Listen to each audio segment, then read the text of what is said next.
I'm going to call to order the November 9th, 2020 Royal Oak City Commission meeting to order. We're going to begin with a roll call, and we'll begin with Commissioner Levasseur. Here. Commissioner Douglas. Here. Commissioner Colo. Here. Commissioner Paruch. Here. Commissioner Macy. Here from Royal Oak. And Commissioner Dubuc. Here. And Mike Fournier, Mayor of Royal Oak, is here as well. So we're going to begin with an invocation given by Mayor Pro Tem Paruch, followed by the Pledge of Allegiance. We find our community this evening on the other side of a very contentious national election, which consumed all of our attention for months. Now that we are moving forward, our attention moves back to more local concerns, where the COVID-19 virus numbers are rising in our local hospital at a very alarming rate, and where its negative impacts on our families, our businesses, our schools, and our community institutions show no immediate sign of abating. It's in this time, as we approach the holidays, for a number of religions, that local charities and individuals are stepping up their efforts to provide assistance to those in need. We urge everyone to take a good look at the needs of the community around them and to do what they can to lessen the burden through what might be a very long and arduous winter for many. Whether it's just something simple like looking out for the seniors next door, or buying local to support our businesses, or contributing to one of the many organizations who are raising funds to assist. Much needs to be done at the state and national level to get us through this, but we should commit to doing our part in our own community because that's what Royal Oakers do. And in a similar spirit as Thanksgiving approaches, we as a community owe a tremendous debt of gratitude to our City Attorney, Dave Gillum. As you know, Mr. Gillum's last days with the city are this week. Over the past year and a half, as both City Attorney and for almost a year acting City Manager, for a while, both at the same time, Mr. Gillum has successfully led the city through one of its most challenging and eventful times with intelligence, fairness, and nonpartisanship. We owe him our sincere thanks for his efforts on our behalf and best wishes as he moves on to share his talents with the village of Wolverine Lake, his hometown, and all best wishes for the future. Amen. Thank you, Commissioner Paruch. Now's the time for the Pledge of Allegiance. I ask to stand if you can. I pledge allegiance to the flag of the United States of America and to the republic for which it stands, one nation, under God, indivisible, with liberty and justice for all.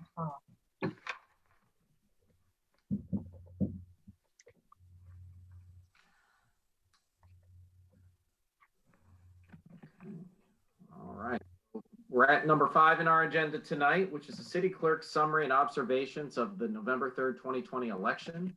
As we're all aware, this was a pretty historic election in terms of turnout and certainly very unprecedented in terms of the amount of mail-in voting and adjustments that had to be made related to the COVID-19 pandemic we're enduring. So City Clerk Hallis, I know you and your crew from all accounts have done an excellent job. I can't say that as mayor, I received a single complaint about any issues that were unexpected, but if you could bring us up to speed on your observations of the election on Tuesday, we'd be very grateful. Of course. Well, overall, our total turnout was 76% compared to a 72% turnout in 2016. We had 28,880 ballots that were issued absentee, and we received 27,416 returns. So we had a 97% return rate, which is something never seen before. So that was great to see. We had just over 12,000 that voted in the precincts. The precincts were extremely busy in the morning, but then were pretty steady throughout the day. Absentee results were posted just after 8 o'clock on the county's website, so we were really happy about that.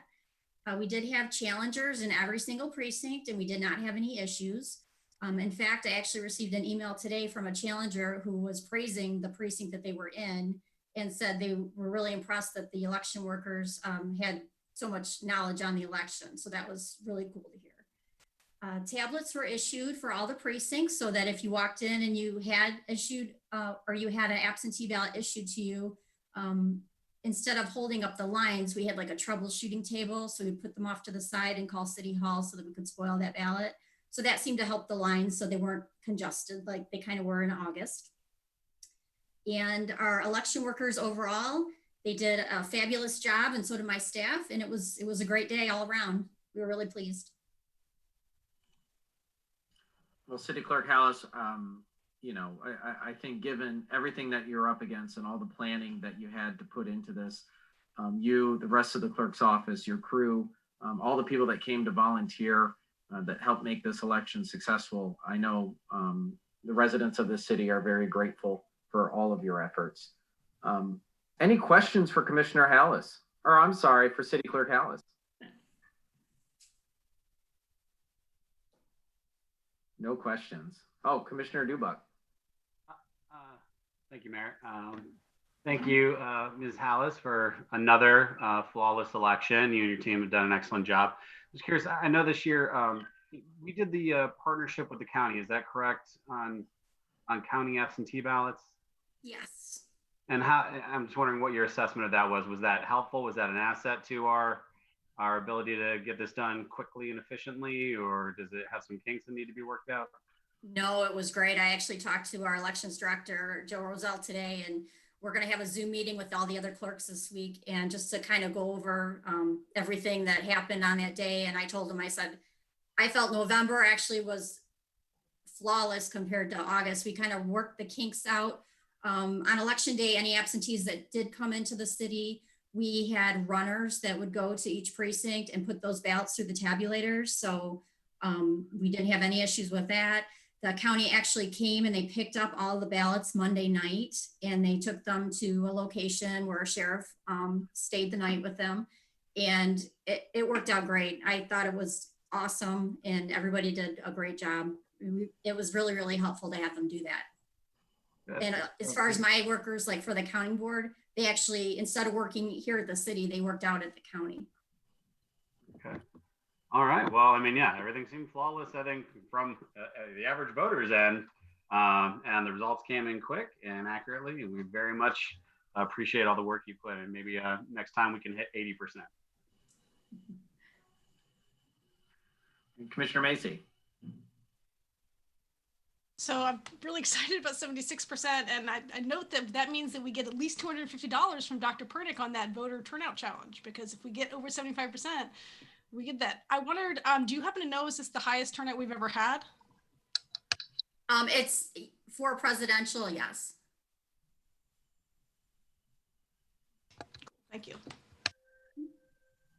Oh, very good. Anybody else?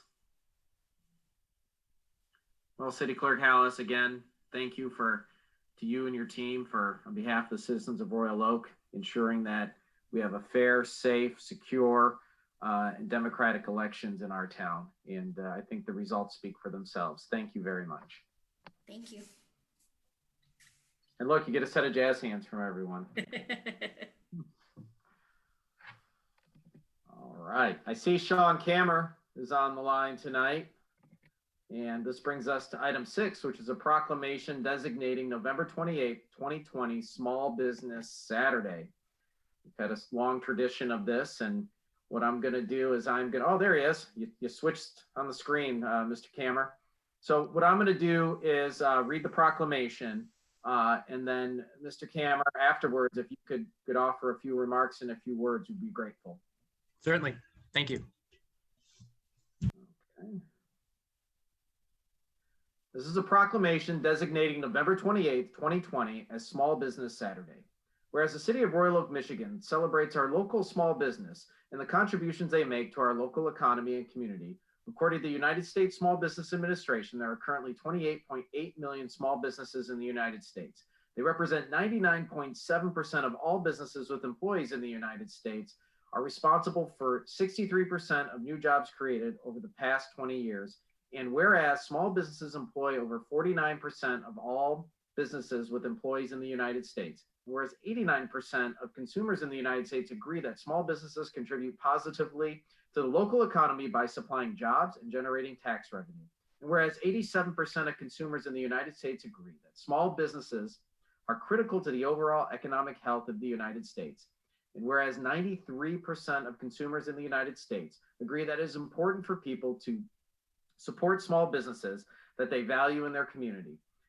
And whereas the city of Royal Oak, Michigan supports our local businesses that create jobs, boost our local economy, and preserve our neighborhoods.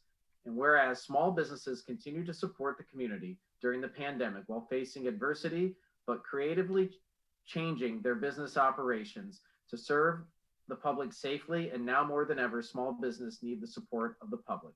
And whereas advocacy groups, as well as public and private organizations across the country, have endorsed the Saturday after Thanksgiving as Small Business Saturday. Now therefore, be it resolved, I, Mayor Fournier, and the members of the Royal Oak City Commission hereby proclaim Saturday, November 28, 2020, as Small Business Saturday in the city of Royal Oak, Michigan, and urge our residents and residents from other communities across the country to support small businesses and merchants on Small Business Saturday and throughout the year. Mr. Cameron. Thank you, Mr. Mayor, members of the City Commission, Mr. Brake. I appreciate you not only allowing me to come before you this evening and address you, but also I'd like to express my appreciation that you guys have dedicated November 28th to Small Business Saturday and have recognized it. It's nice to know that we have a city government that supports our local businesses, especially downtown. As you know, we always try to do something special for Small Business Saturday. In the past, we had given out ornaments, special shopping bags. Last year, the DDA sponsored a food truck to come downtown and give out free hot chocolate to shoppers. Well, this year with COVID, we kind of have to do something a little bit different. So one of the things that the DDA has pioneered is the use of e-gift cards, which we rolled out over the summer. For the holiday shopping season, the DDA is going to be doing something different.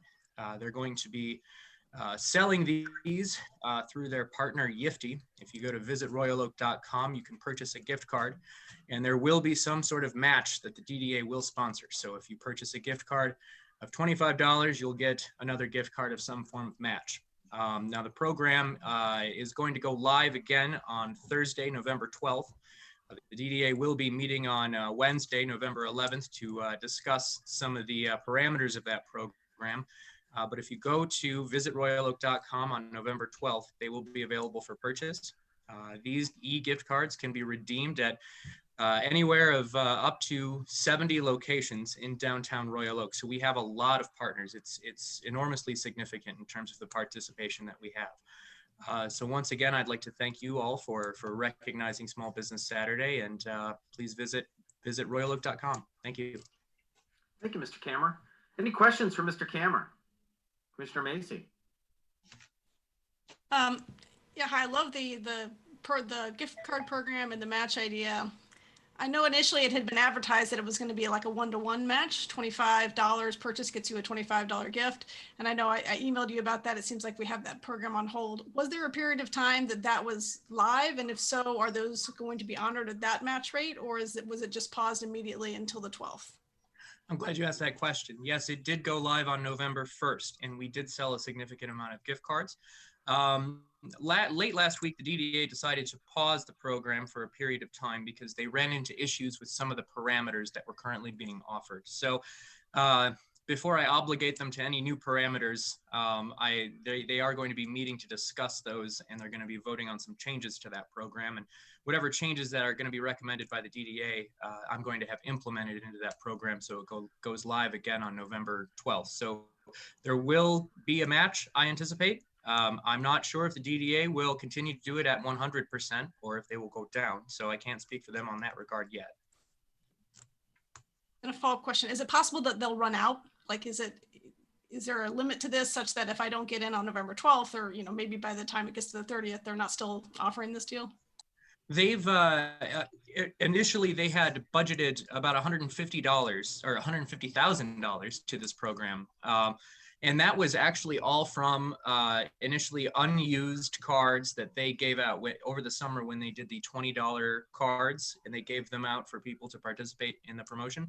If people didn't use their cards by the deadline, they're good for 90 days.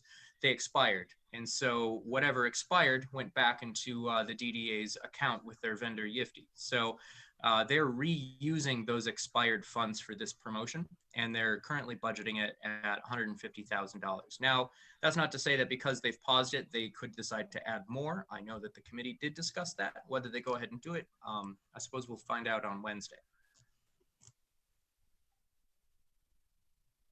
Commissioner Colo. Just to pick up on what Commissioner Macy was saying, the people who have already bought, because I'm sure this will be brought up, the people who did buy already, will they be honored at the rate that was done, or are you guys going to figure out a new program entirely for everyone? Oh, no, the cards that have already been dispersed to the public, they already have their cards, and those will be honored. Since they bought those with their dollars and they already have their match, those have already been dispersed to them. So they still have the value on those cards, which can still be redeemed now. So if you have cards and you'd like to use them, you can still do that. Stores are still accepting cards. What was temporarily paused was the sale of the cards.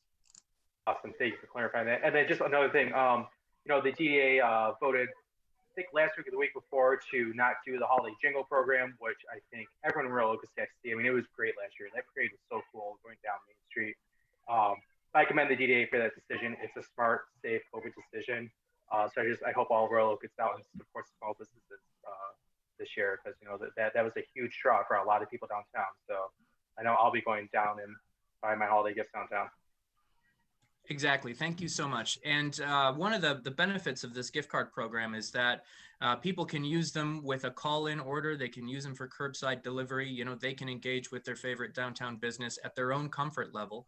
And they don't have to come down on a single day. They can come down throughout the holiday season. So it doesn't require, large groups of people. It can still follow the recommended public health guidelines. Commissioner Macy. Sorry, I can't resist saying, now that was mentioned about the jingle, that we are going to still have the tree lighting, which is taking place on December 3rd. I believe the tree lighting is an event that's done by the farmers market. I talked to Robin Richardson from the farmers market today. I know that they're still looking into, exactly how that's going to be rolled out.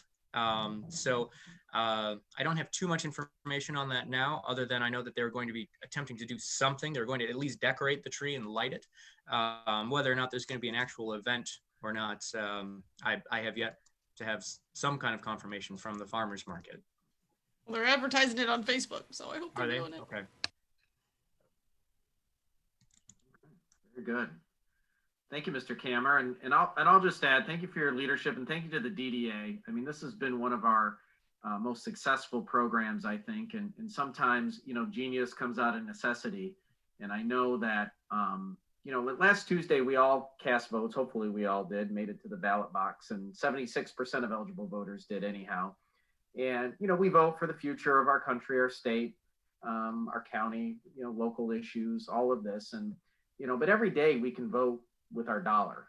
And, what's important to us? If our community is important to us, then let's support our local businesses. And let's take advantage of these programs. Let's make sure, if you're getting ready to click to buy that thing you probably don't need online, think about that amount, put it in your box, and come to downtown Royal Oak and check out one of the businesses and spend the money there. It's one thing you can do.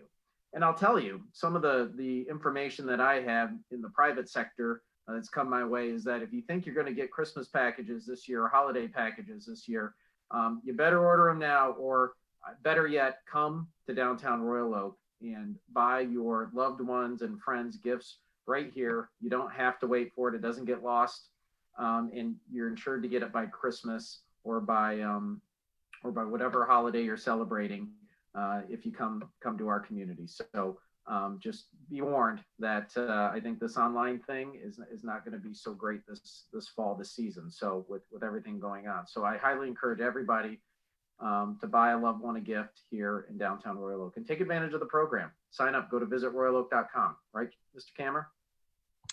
Correct. Yes. Yeah. Okay. Well, thank you for everything. And, it's our pleasure. And always we want to support our small businesses and especially those in the downtown. And thank you for everything. Have a good night. Thank you. Okay. This brings us to item number 7, which is public comment. Ms. Schwanger? Good evening, Mayor Fournier, members of the City Commission. This evening we have 13 calls. All of them are in reference to general items on the agenda. There were no calls received for either of the 2 public hearings. So I will play those 13 phone calls for you now.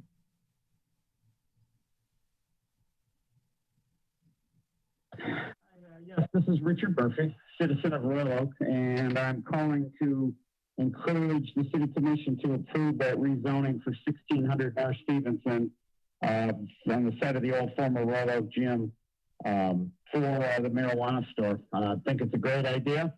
It's what you should be doing. It's what we've told you guys you should be doing, and for whatever reason, you guys failed to listen to the citizens who voted you into office.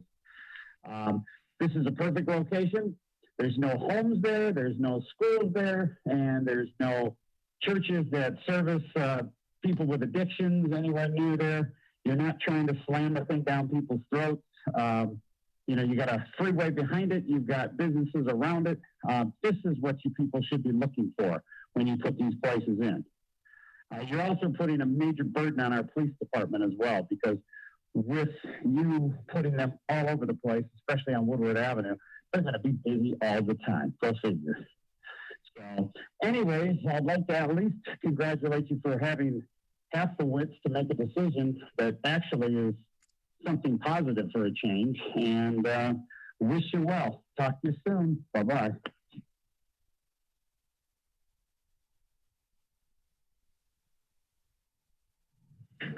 My name is Patricia Van Oswald Murphy, and I'm calling in regards to the approval of the rezoning at 1600 North Stevenson, the old Royal Oak Gym, and I'm okay with it being a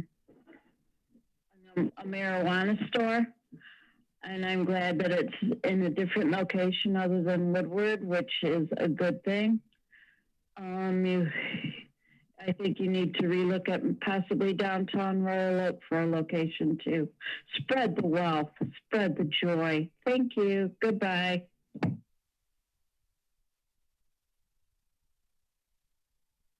My name is Katie Woodard, and I'm here to leave a general public comment. I was reviewing the plans for the 2021 park redo specifically for Franklin Park, and I'm happy to see that the tennis courts are getting a much needed refresh, and was very excited to hear that. I did hear there was some debate on whether or not to keep the double courts or to eliminate one of them and just have one court and add some playscapes. And I was just going to give my opinion that the double courts are very useful. I've been playing there a lot this summer, and more oftentimes than not, both are being used.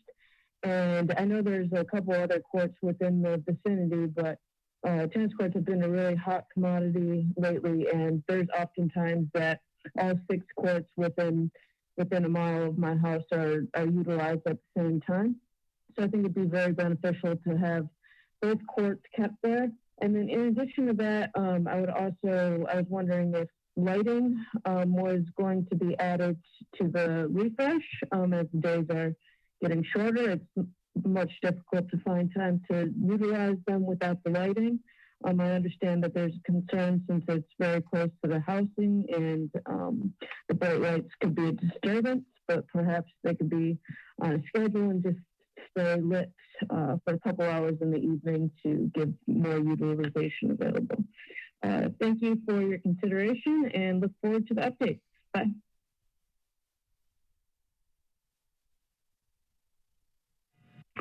This is Mick McGuire, 4456 Arlington. I'm calling about the property at 1600 North Stevenson.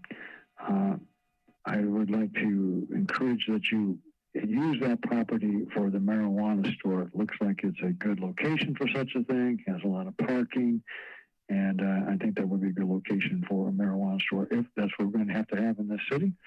So I just want to let you know the property at 1600 North Stevenson, I think would be a good place for that store. Thank you.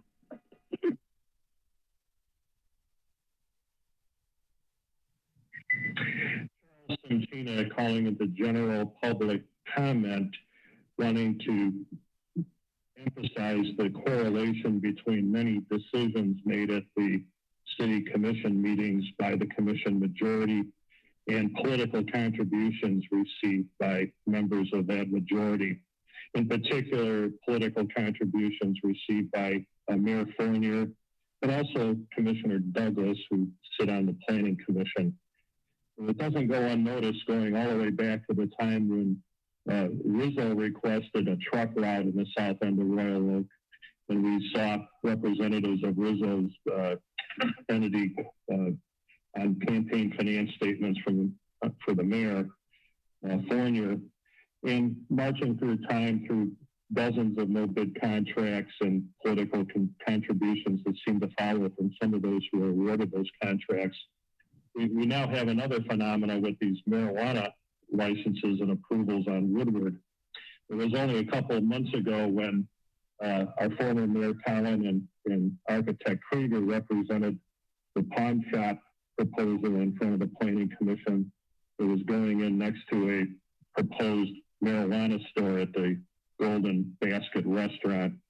And the Planning Commission turned that down, but the two strongest advocates to approve that pawn shop next to our neighborhood were Mayor Fournier and Douglas, supporting every fabrication that the petitioners of representatives made. More recently, the same attorney petitioned the Planning Commission at public comment to amend the adult business ordinance, which is what the Planning Commission relied on when denying the pawn shop next to the marijuana store. Adult businesses such as pawn shops, adult pornography stores, massage parlors, and tattoo parlors currently cannot be within 150 feet of residential homes, and that's what saved the neighborhood from the pawn shop. But last month, there was an opportunity for rezoning to move the one license that's available for a marijuana store off of Woodward into a rezoned area on Stevenson Highway. On a split vote, the Planning Commission found that all the criteria for the rezoning was met, but vigorous arguments from Fournier and Douglas, again, mostly fabricated and stretching the imagination, but they were defeated even though they tried to support a denial. Many of the arguments led us to believe that they were saving a license for Woodward, probably for the marijuana store next to the pawn shop. Now the rezoning is back on the City Commission agenda. I'd be very disappointed if anything happened to deny this rezoning. It meets all the criteria based on state law and local ordinance. It certainly meets all the criteria set by precedent by this City Commission.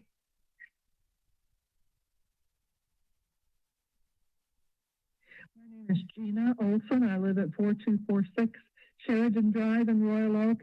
I'm commenting on the request for rezoning for a parcel of land that was the Royal Oak Gym at 1600 Stevenson Highway. They want to put a marijuana store there, and I would support that. I think it's a great location, plenty of parking, large lot, no problem with putting it there. Please approve this rezoning request. Thank you very much.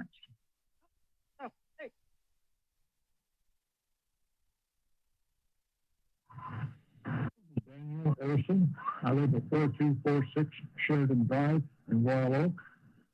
We're along the Woodward corridor, and I'm in opposition to the changes proposed for the zoning along Woodward. I've been buying whatever the shop they're going to put in, but I believe the parking is inadequate along here. There are much better places available in Royal Oak for type of stores that they're planning to put in, and the housing. The housing is there's no parking and not available in this area. Again, Daniel Olson, 4246 Sheridan Drive, Royal Oak, Michigan. Thank you. Bye.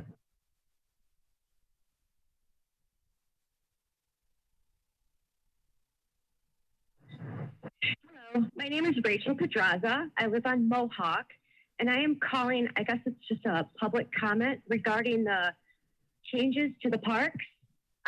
This one is for Lawson Park on Mohawk Avenue. I would like to suggest that you keep both of the tennis courts and obviously update them because they need a lot of updating. You can't play with the way the cracks are. We have plenty of parks in our neighborhood and the surrounding neighborhoods that we can walk to. If you did a simple update to like maybe put a new structure in, take that old swing set out, just a small one, but keep the tennis courts, please. We need both of them, not just one. People are out there every day playing tennis, and there aren't a lot of courts available in Royal Oak, especially within walking distance. There is one a few blocks over on Olana, but that is always occupied with people playing tennis. So please, again, consider keeping both of the tennis courts at the Lawson Park and redo both of them and just put a nice new structure in there. I think everybody would be very happy with that. Thank you.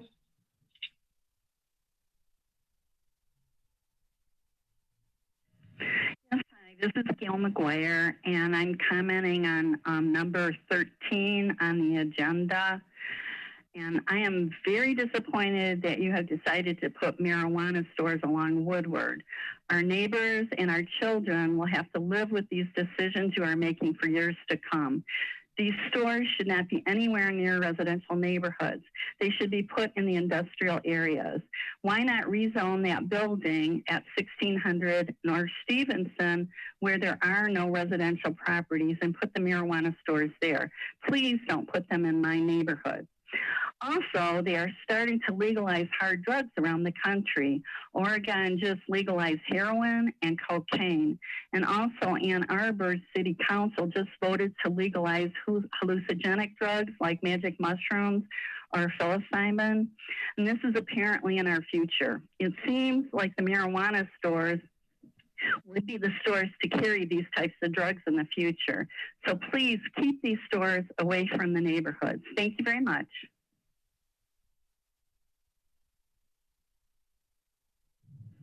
My name is Susan Duchateau, address 4133 Amherst Road, Royal Oak, Michigan. I have a general comment. I'm asking that the council approve the approval of a zoning change to allow a marijuana store at 1600 Stevenson Highway. Thank you.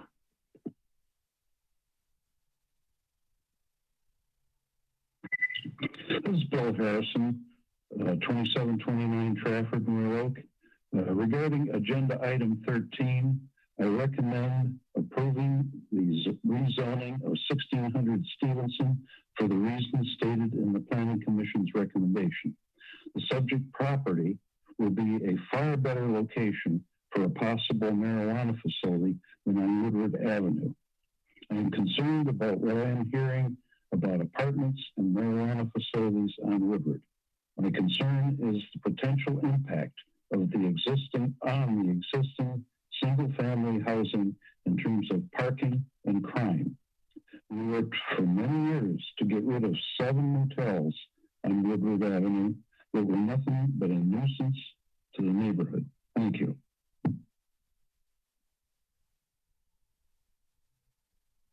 Hello, everybody. This is Michael Thompson, President, Lawson Park Homeowners Association, 1210 Irving Avenue.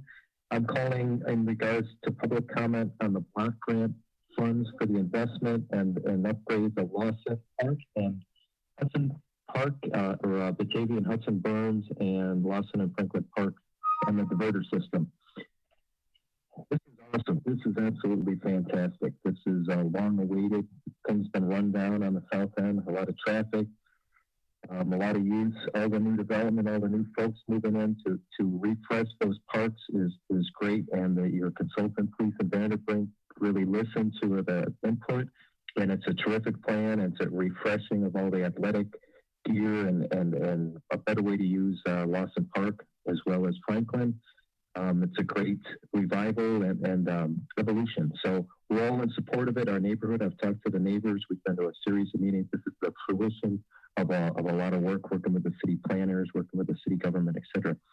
Minor comments only. On the Irving diverter, this is a high volume 90-degree tow. That's the main connection, the old truck route, but it's a major artery from 696 and 75 to downtown. It's an elbow, so we like the added thickness of that berm and the evergreens and that, but we want a little bit of enhancement. We want a guardrail to protect that corner because we had some beautiful cherry trees. I've been here about 25 years, and all that stuff's gotten mowed down by either drunk drivers or other events. So we need to protect that. It's on a straightaway next to the park, and there's fire hydrant and some other issues there, pedestrian and that. So we're really looking to ask for a highway guardrail to parallel the curve, the northeast curve of that, to protect the new plantings. And also just more as dense as we can get that green wall for noise, for headlights, for traffic, etc.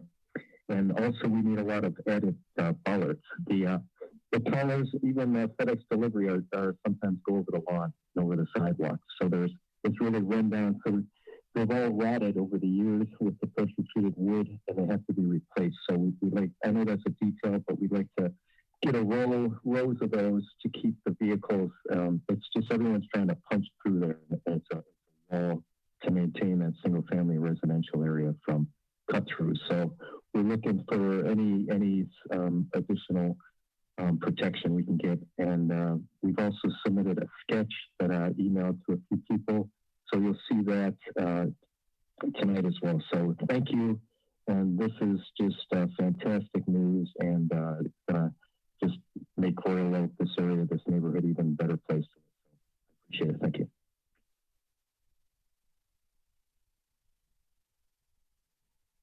This is Nancy Minkler from Royal Oak Youth Assistance, making a general contact. Because you are one of our important sponsors, we wanted to give the council an update on our accomplishments. As closings and layoffs hit Royal Oak families hard, we expanded our emergency needs grants from a tiny part of our budget to the majority of our expenses.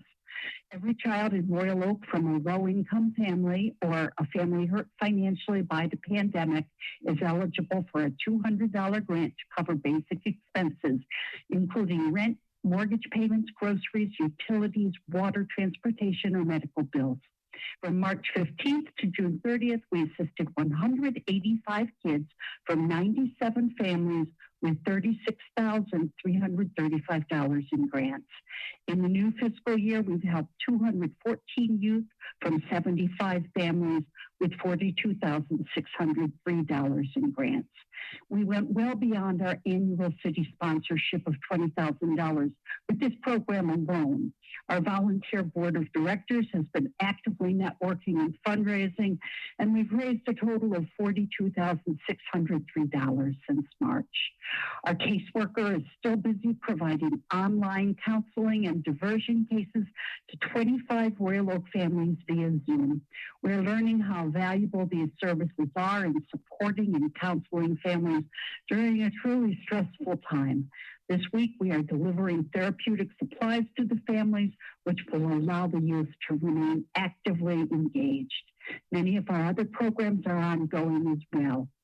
Just a few families have applied for skill building funds, which are grants to help children join organized activities. Since July 1st, we have funded 6 kids for things like virtual dance classes, IB assessment fees, and children's choir for a total of $1,190. And our 8 mentors are active with their mentees, doing homework activities and just hanging out in virtual space.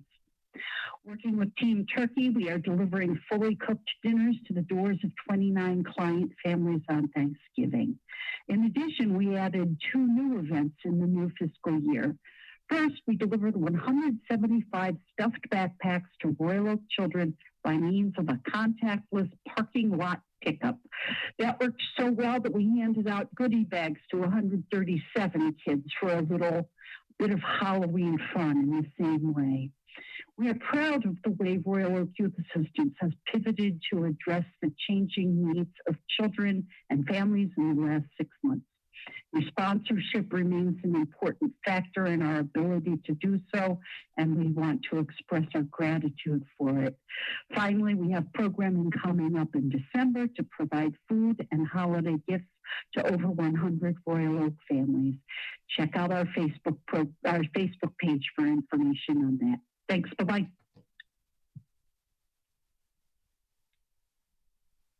And that concludes the phoned in public comment for this evening. Thank you, Ms. Schwanger. Okay, that brings us to item 8, which is the approval of the agenda. Commissioner Paruch. I'll move approval of the agenda. Motion by Commissioner Paruch. Is there a second? We have a second by Commissioner Douglas. Discussion. All right, with none, I'll call for the vote. Commissioner Lavasser? Yes. Commissioner Douglas? Yes. Commissioner Colo? Yes. Commissioner Paruch? Yes. Commissioner Macy? Yes. Commissioner Dubak? Yes. And I vote yes. Okay, the motion passes. We have an agenda. That brings us to item number 9, which is the consent agenda. Does anyone wish to pull anything off the consent agenda for discussion? Okay, the consent agenda now consists... Wait, I raised my hand. Oh, you did? I'm sorry. Commissioner Macy, your hand is almost out of screen there. Maybe, there you go. Now I can see it. All right, Commissioner Macy, which one would you like to pull off? Hey. 8 or A? You said A. Hey, like Katie. K, like Katie. I know a Katie. All right. Okay, anybody else? Okay, so now the consent agenda consists of City Commission meeting minutes from October 12th, claims November 3rd and November 6th, approval of purchase orders, declaration and disposal of surplus property, declaration disposal of surplus property at former City Hall building, approval of proposed mail machine lease, award of contract for fair housing testing, approval of revisions to residential accessory off-street parking lot 4129 Buckingham Road, award of contract for demolition of 2007 North Connecticut Garage, approval of extension of Commission of the Arts Laureate agreement, approval of settlement and release agreement, Outfront Media versus the City of Royal Oak, and receive and file the non-action items, which are the September 20th Revenue and Expenditure Summary Variance Report and the October 20th Investment Report. Is there a motion as the consent agenda has been presented? A motion by Commissioner Paruch. Is there a second? Second by Commissioner Macy. Discussion. All right, with none, I'll call for the vote. Commissioner Dubak. Yes. Commissioner Macy. Yes. Commissioner Paruch. Yes. Commissioner Colo. Yes. Commissioner Douglas. Yes. Commissioner Lavasser. Yes. And I vote yes. Okay.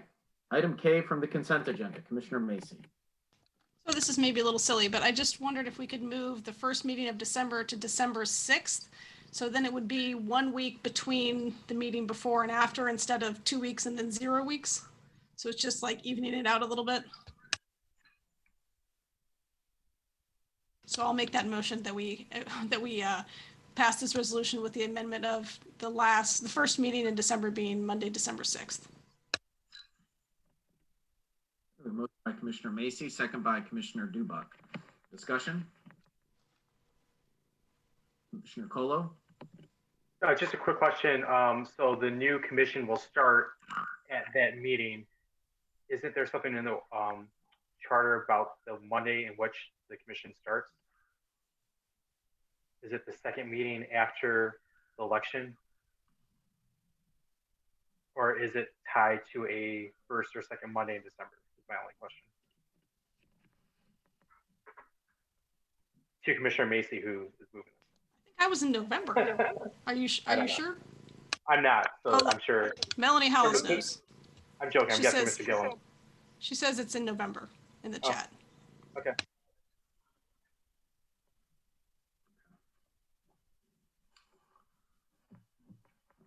Any other questions, discussion? All right, I'll call for the vote. Commissioner Lavasser? Yes. Commissioner Douglas? Yes.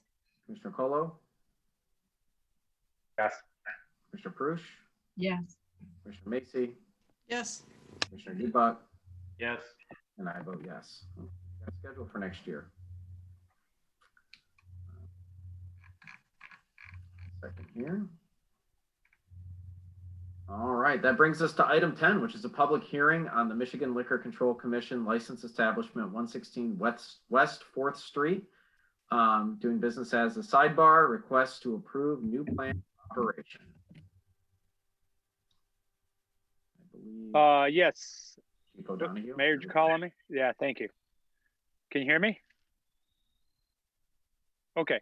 Mayor, City Commission, we did have a request from 116 West 4th LLC, which is proposing to do business as on 116 West 4th, and to be known as a sidebar. They're requesting approval for a new plan of operation in connection with proposed transfer of ownership of a Class C liquor license currently held in escrow at 212 West 5th by Lawrence Sophia and Sons.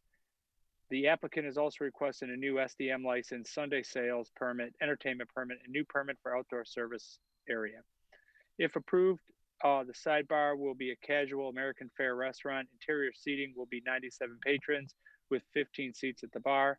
Proposed hours of operation for this business will be from 11 a.m. to 2 a.m. Monday through Saturday, and from 12 p.m. to 2 a.m. on Sunday.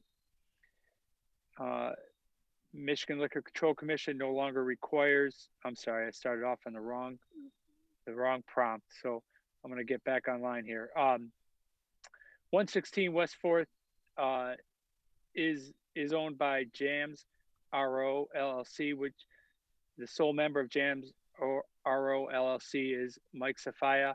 Mike Sophia is also the sole active member of Lawrence Sophia and Sons. 116 West 4th LLC will be purchasing the Class C license from Lawrence L. Sophia and Sons LLC for $1. The applicant will purchase the furniture, fixtures, equipment, and inventory for $10,001. The funds will be derived from a loan from 116 West 4th LLC. The applicant will lease the building from the property owner, 4th Street Enterprises LLC, for $5,241 per month. Mike Sophia has been in the restaurant and bar industry since 1985, including having been a member of 3 establishments in Royal Oak. Mr. Sophia will run the day-to-day operations for this new establishment. His other interests have include Rumors in Local 212, also Mesa at 312 South Main, and he's a former owner of Oak City Grill on 6th Street, as well as 2 Cicerellis, one in Auburn Hills and one in Detroit. The memo outlined his history of MLCC violations. Although Mike Sophia is well known to us, we did contact Detroit and Auburn Hills as well as MLCC, and they all confirmed that they have no issue. He ran decent establishments and well run, and they have no issue with the operator. If approved, Sidebar will operate as a casual American restaurant.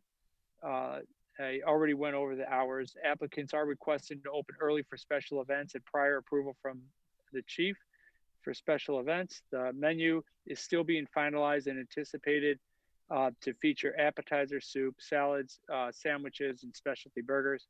The applicant anticipates the food to alcohol ratio to be 60% food, 40% alcohol. They're requesting to serve beer, wine, and cocktails. They have approximately 3,700 usable square feet. The applicants intend to apply for a permanent outdoor service area permit from MLCC, and they intend to do piped or canned music, which will be played, including the outdoor service area. Final capacity will be set by the police department after recommendations from both the building and fire departments. The applicants will offer music in the form of 1 to 3 person acoustic guitar ensembles, as well as they are requesting an entertainment permit for occasional live musician, comedian, trivia contests, and podcast shows. The applicants are not requesting a dance permit, and they have signed the entertainment permit agreement. Mr. Safaya has operated several establishments in Royal Oak, and he's a great operator. Our findings indicate that he meets the necessary requirements for the police department. We are not opposed to this request. If it is approved, the applicants will have to comply with all the planning, zoning, and building requirements and restrictions. Hey, thank you, Chief O'Donoghue. Any questions for Chief O'Donoghue? Okay, I see Mr. Safaya is on the meeting, and I don't know if he's prepared to talk at all, but like Chief O'Donoghue said, Mr. Safaya is no stranger to the city of Royal Oak. He's been an anchor here with a number of different dining establishments over the years, and we're excited to hear your name pop up again, Mr. Safaya, here in a pretty exciting new venue. So anything you want to provide to the commission?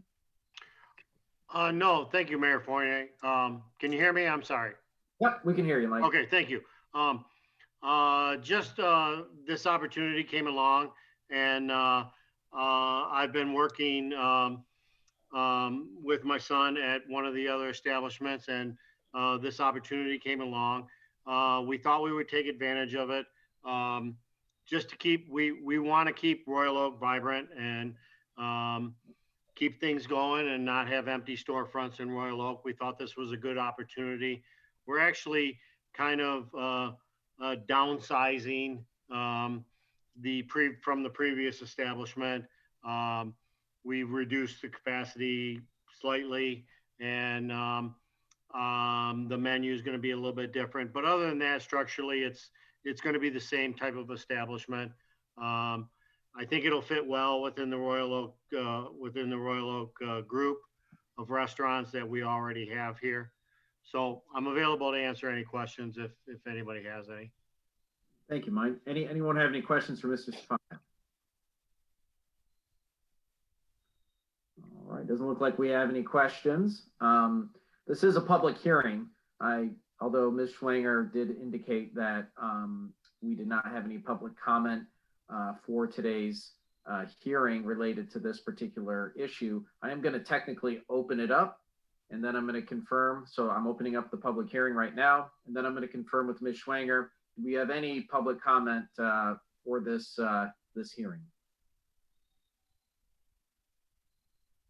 Mayor Fournier, members of the City Commission, we did not have any public comment called in for this public hearing.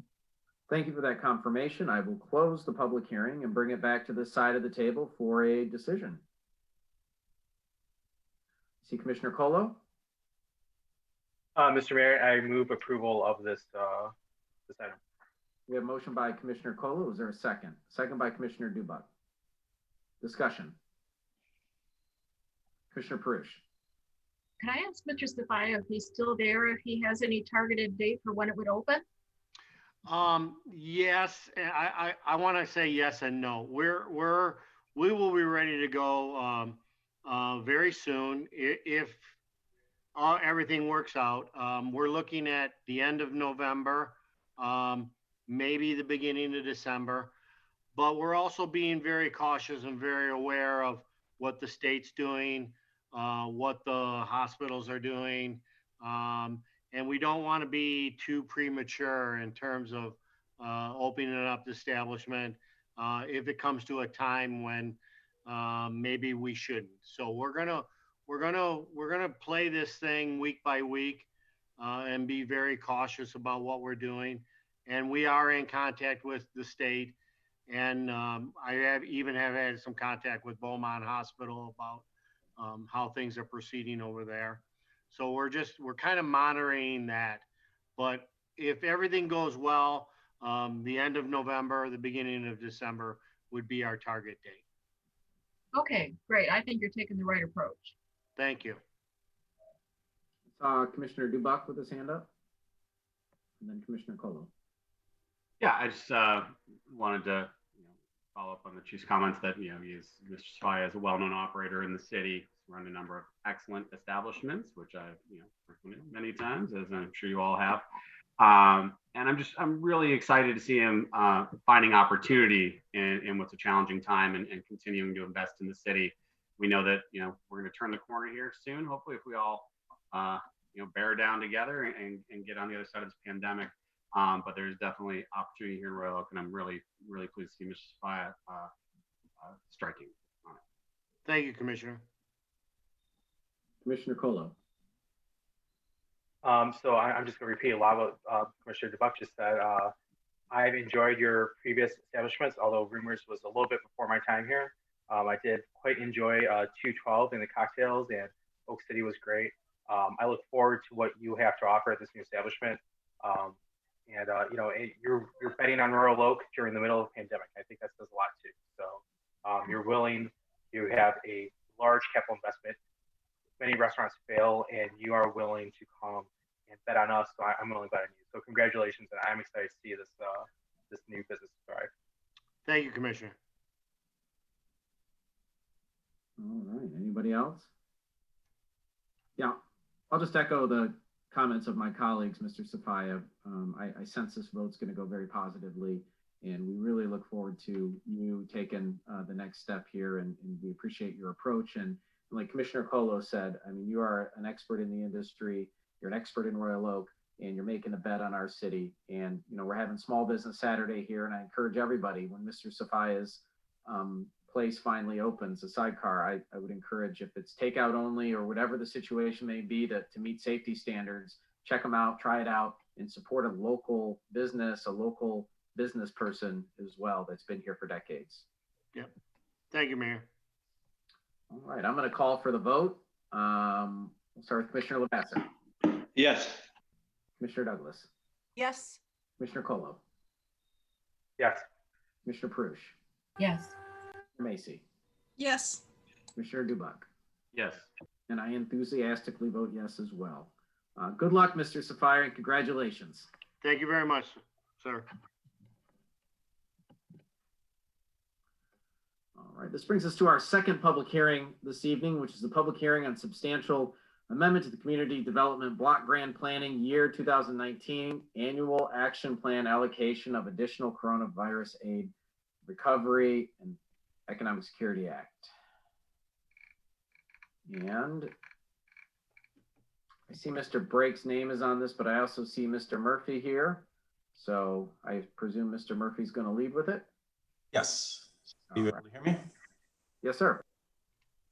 Good evening. In the spring, the city received its first round of its special allocation of Community Development Block Grant Funds, or CDBG funds, from the enactment of the CARES Act, which was signed in March.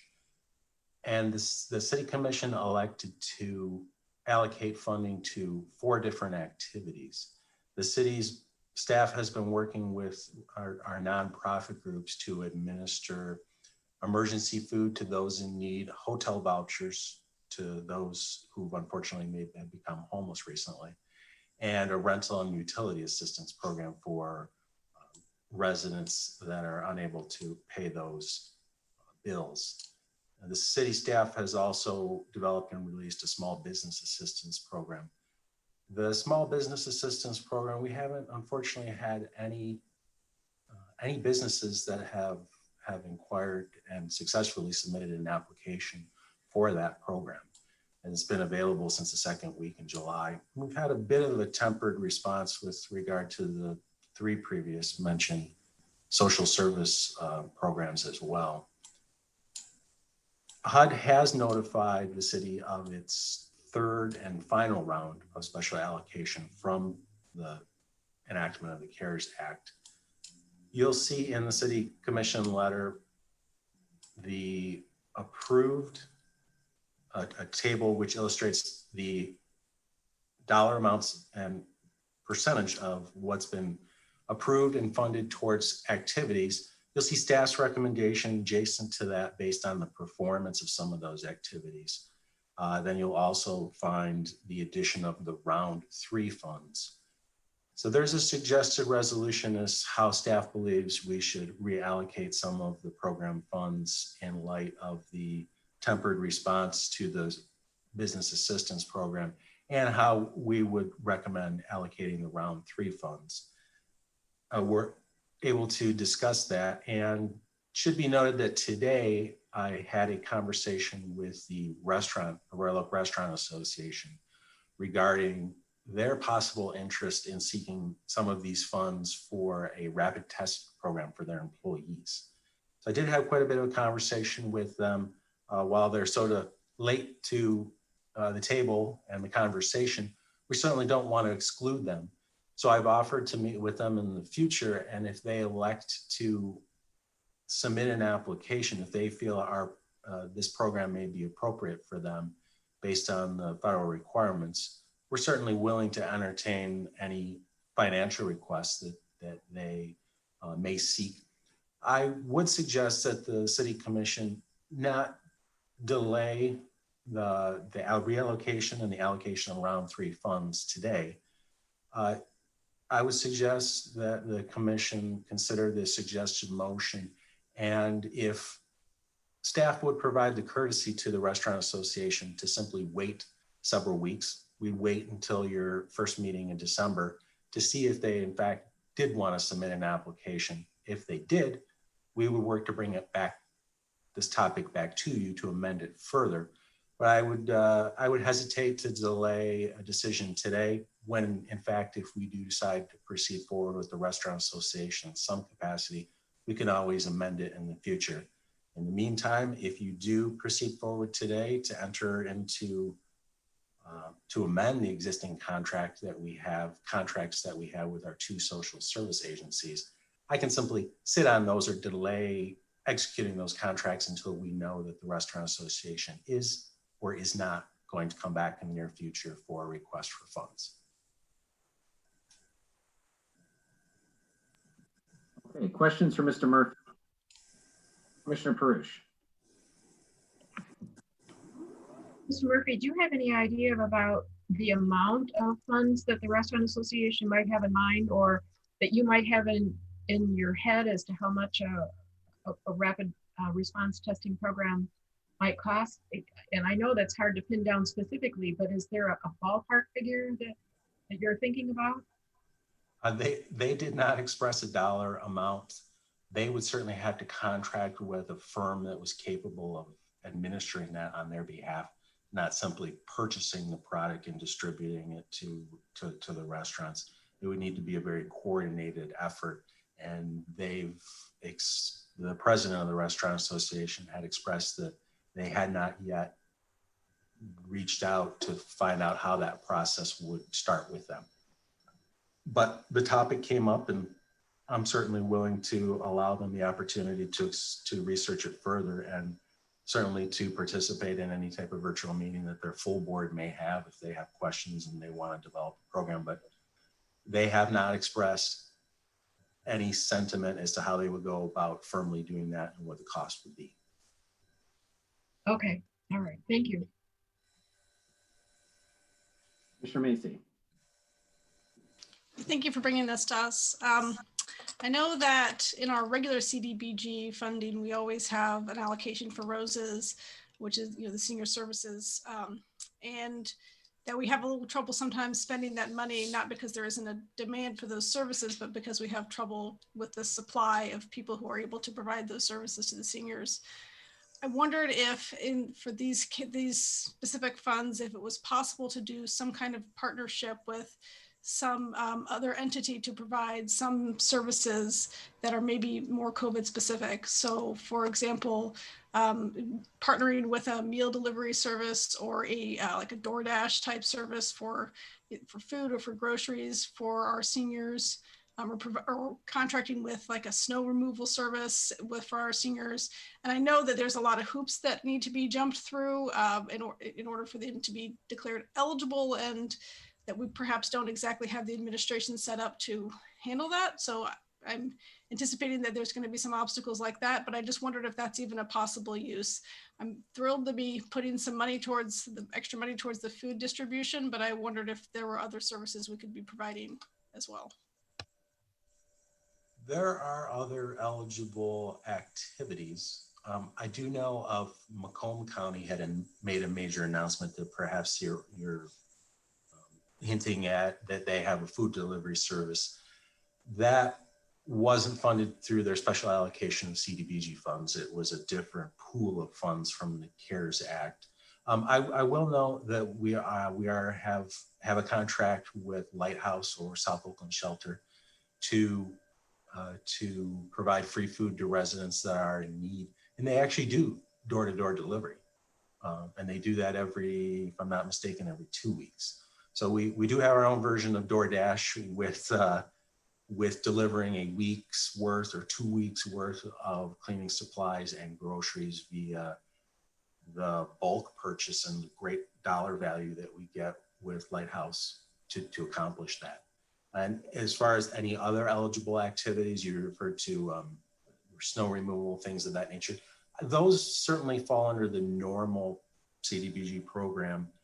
And that particular activity is something that we accomplished through the Roses program. And of course, anyone that's interested in that is able to contact the Senior Center to sign up for that service. Commissioner Colo. So, Mr. Murphy, I just want to thank you once again for bringing this to us. You and I started talking about testing for restaurant employees on Friday, and here we are on Monday. You've actually spoken to HUD, and we have the framework of a plan in place. So I'm pretty excited.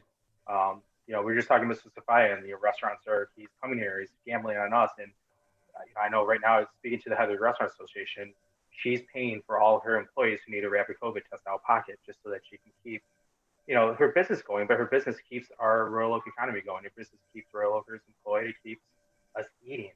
And that's all around. So I'm very excited to see what we can do to help fund these COVID tests. So, thank you for doing that. Looking at the other allocations, I wonder about one thing that caught my eye was vouchers, hotel vouchers. And I know that the staff memo mentioned something along the lines that, it's just not, we're sending out notices on Facebook, and it's not being utilized. I wonder if that's because it's an underserved population that, if they don't have a place to live, do they have a way to access their Facebook and to check an internet connection? Are there other things we can do, especially coming up to winter? I mean, it will be cold this winter, and homeless people will need places to help better reach this population to better use these funds. I will note that of the three activities, the free food, the rental assistance, and the hotel vouchers for the homeless, the hotel vouchers for the homeless, we've spent the most dollars from that particular line item.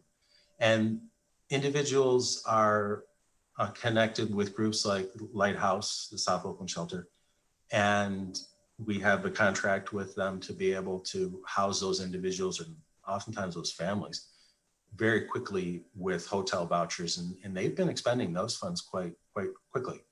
The notation with regard to the free food distribution and the rental assistance, we've done quite a bit of social media notification. As you had noted, not everyone is plugged in online. We've had some newspaper articles. We've done some, in the past, we had done mail notices to significant landlords within the city, those that manage a fair number of properties.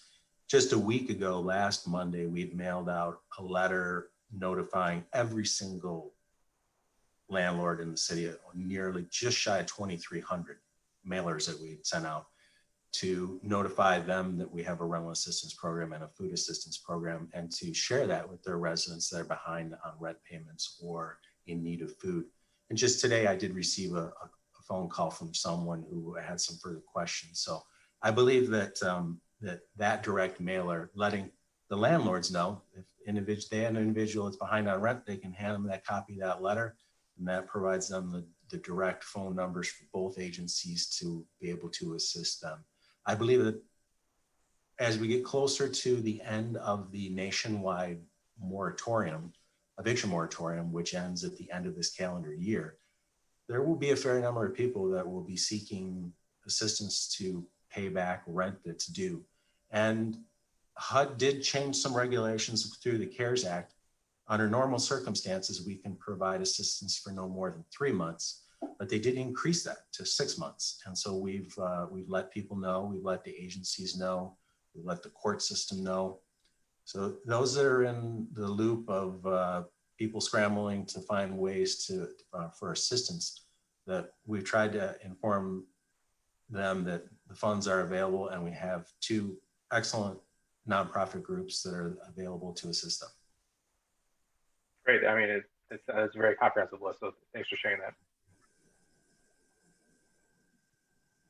Commissioner Macy. Commissioner Colo's question made me think of something else. We were talking the other day about warming centers for the winter.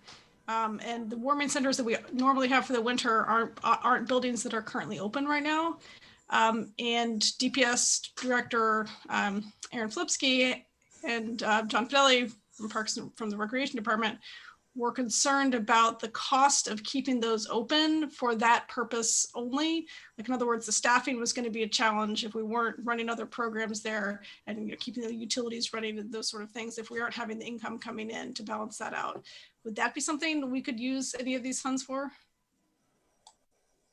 I'm sorry, can you repeat the very first part? You were talking about the city's facilities as warming centers in an emergency? Yeah. That may be a possibility. I'd have to research that a little bit further. I was in contact last week with the executive director of the South Oakland Citizens for the Homeless as they prepare to start accepting guests, if I recall, fairly soon. And they're certainly working with the local congregations on the rotating night shelter as well. So we do keep in contact with them. And of course, they're in contact with other service agencies like Lighthouse to, if they find a group of individuals that may come to them, say a family, it may be more appropriate that they, instead of taking them in for a day shelter, that they connect them with Lighthouse to have them be provided a hotel voucher. So they do make those determinations, and we're certainly in contact with all of those groups. We can research, if you would like, we can research the cost of a city facility as an emergency shelter in the rare instance that we do use it. So I'm interested. I'm not sure about the rest of the commission, but I'm interested in that. And I think Mr. Filipski would be interested in talking to you about it as well.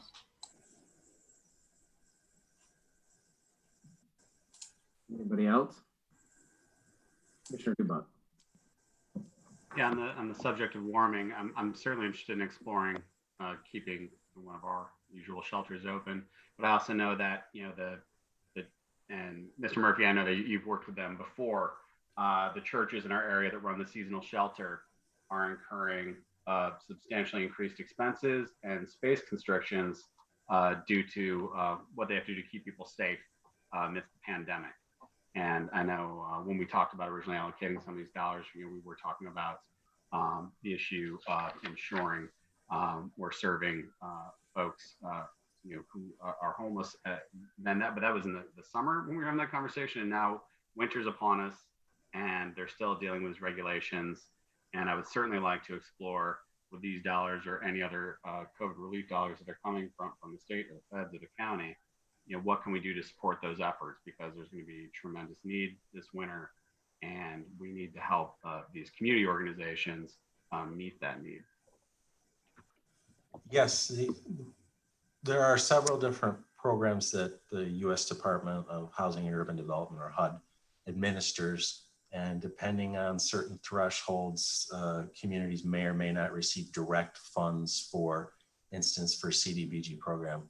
The city does receive CDBG funds, but we don't receive a different pool of funds that's specific to rapidly rehousing people that are homeless. Most of our focus, the small dollar amounts that we spend with CDBG, are to prevent homelessness, and in very rare instances to help people find immediate shelter, but never, under the federal regulations, we can't use the funds to rehouse people. That's where a different program, the Emergency Shelter Grant Program, the county operates an emergency shelter grant program, and they serve county-wide, including the city of Royal Oak, and they receive from the CARES Act an enormous amount of funds from round 1 and round 2 to rapidly rehouse people who are homeless. So there are very specific federal programs and the regulations associated with how you can spend those funds. So while we don't receive funds to rapidly rehouse individuals, that's not to say that we're not in the loop with the county and the county's efforts and their nonprofit groups that they utilize. So we may be spending our funds to place someone in an immediate shelter, and that's our extent that we can use the CDBG funds, but that whole network syncs right up and they help those individuals with the ESG funds to get them into housing,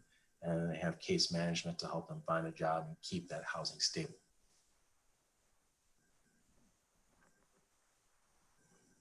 Any other questions for Mr. Murphy?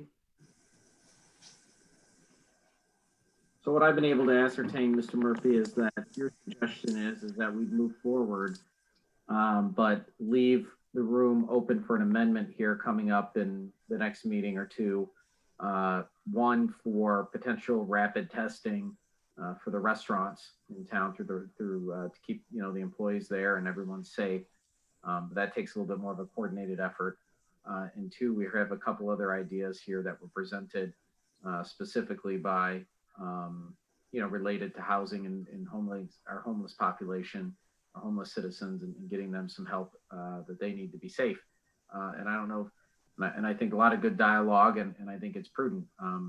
There's a couple week rotation that a lot of the parishes and churches in town do, and sadly we do have a the homeless population isn't just a few people. And certainly as economic times have challenged us, I imagine it's grown. And, they're crammed in, community centers and gymnasiums and cafeterias. For example, at St. Mary's, we have a sort of our cafeteria gym, our community center, where a number of people stay the night, and, they're out in the morning and they get their food and, get a hot meal, but, they're sleeping feet apart from each other. And, anything we can do to help look and make that safer, not just for our homeless brothers and sisters, but also for the people that are volunteering there, and easing the pain would be of interest, I think, because I think that's going to be an immediate need. I mean, the last thing we need is and maybe even has some testing or whatever it may be there to help folks out and get them the tools that they need to be safe. It'd be interesting. But what you're saying is we have an opportunity to amend this. Pending some research that you can do, Mr. Murphy, based on the feedback we have here today. Yes, I would move to the suggested resolution, and we'll have that grace period where we have those contracts ready to amend and we set them off to the side. We give the Restaurant Association that grace period of several more weeks. Okay. And if they respond in wanting to come in front of you with a funding request, we'll certainly honor that, and we can revisit this allocation once again. Okay. All right. There's a recommendation. Commissioner Colo? Just to be clear, we would also, this resolution would take in the round 3 funding also. We would take on that additional round 3 funding. Yes, that's correct.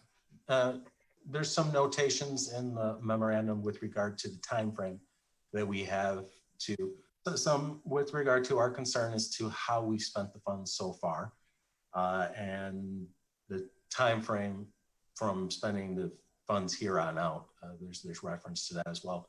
There's a bit of time, and obviously the virus is not subsiding quickly, so we think there's a need in the future, and we hope that is there's a greater response to the dollars that are available for those who are in need, to reach those who are in need.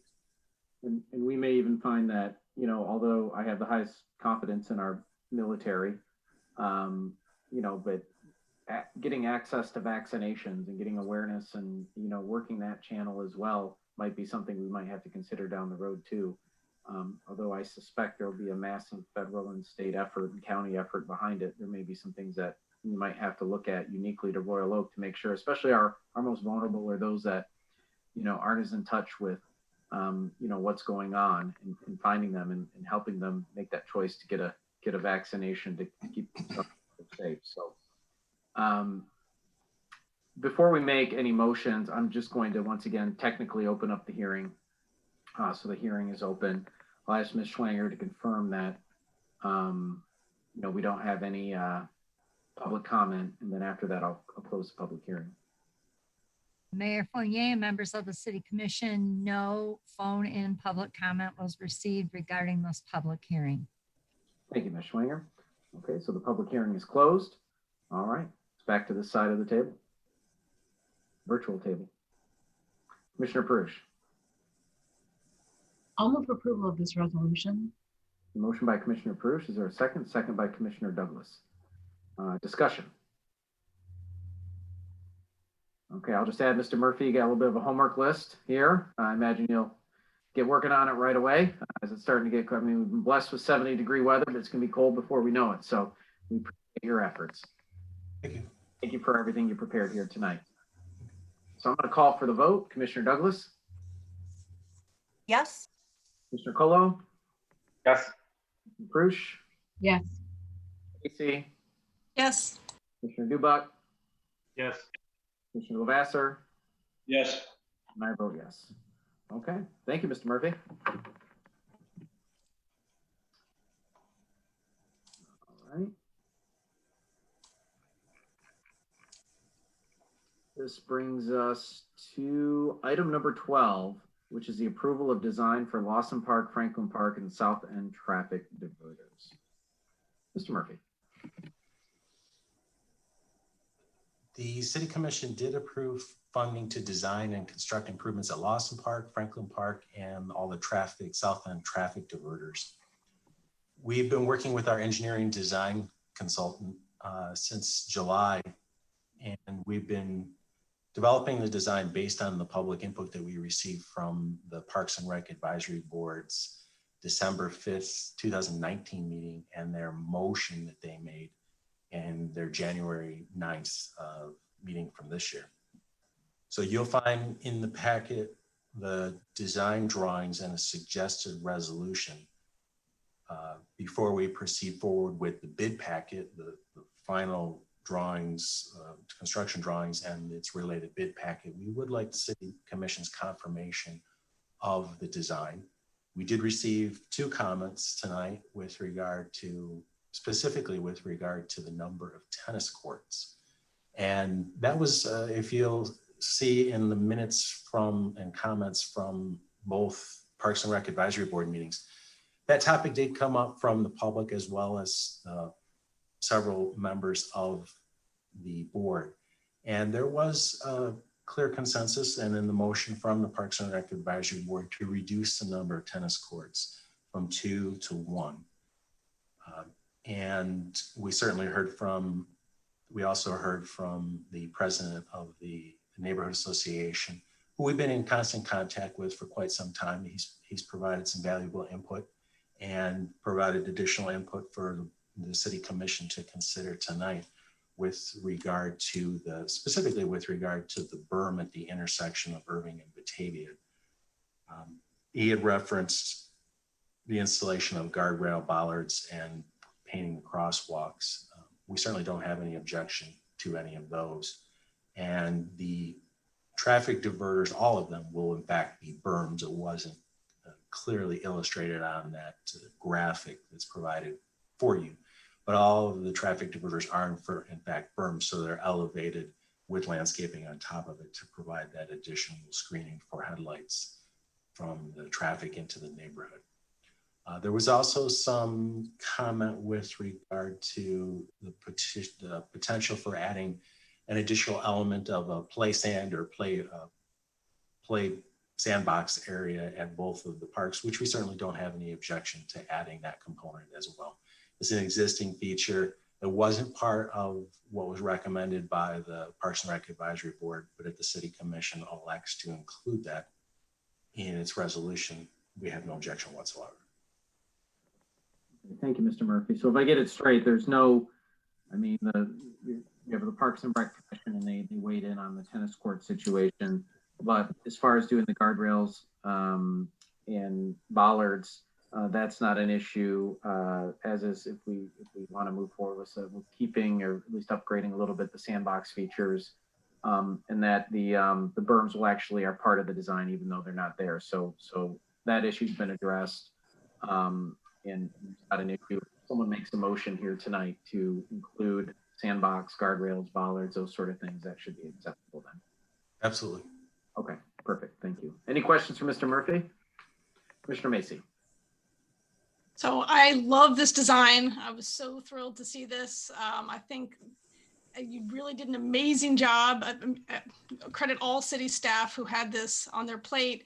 It felt like when we were having these public comment meetings that there was a lot of input on different things people wanted to see in this park, and it felt a little bit impossible to get it all in. And so when I saw this, I just was blown away that it's all in there and it looks beautiful.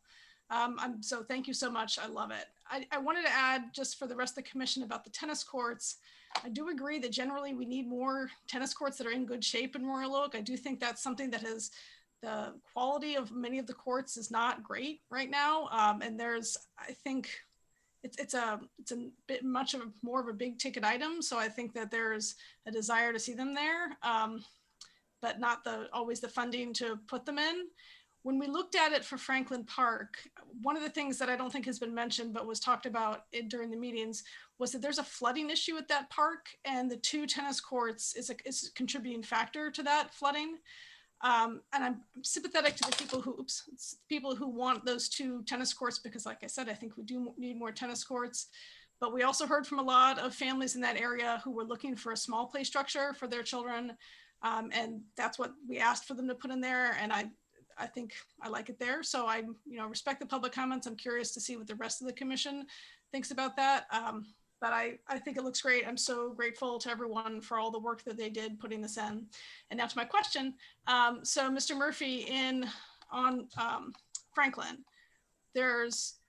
so right now we have this where there's going to be like a seesaw, and what's currently there is a purple dinosaur that's in a sand pit. And I heard you say you're happy putting sand back in there.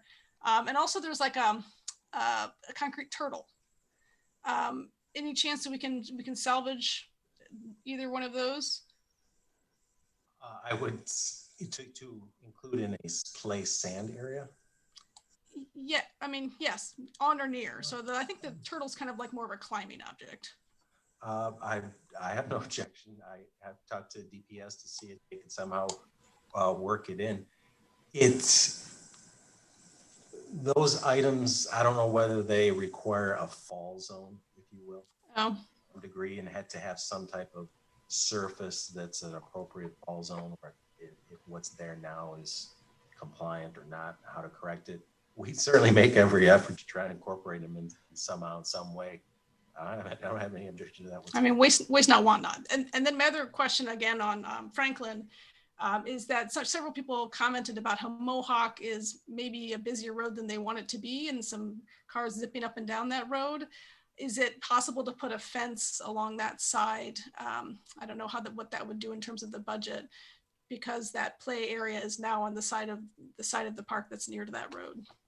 Yes, that was actually a design element that the consultant had illustrated in one of the go-rounds of the initial design. And the Department of Public Service did have a comment with regard to mowing around it, weed whipping, and it was removed based on that, making it easier to cut the grass and maintain the area. But if you feel as though that's an appropriate element that you want to retain, simply have them work around it. I don't want to get DPS mad, but I do think the public safety issue is probably a bigger factor. So I guess I would, if I were making the motion, I would move to put that in. I'll just add that we at Grant Park on 4th Street, you do have some playground equipment, and they did remove a rickety, I don't say rickety, but I mean, it was an older chain link fence. It wasn't very aesthetic.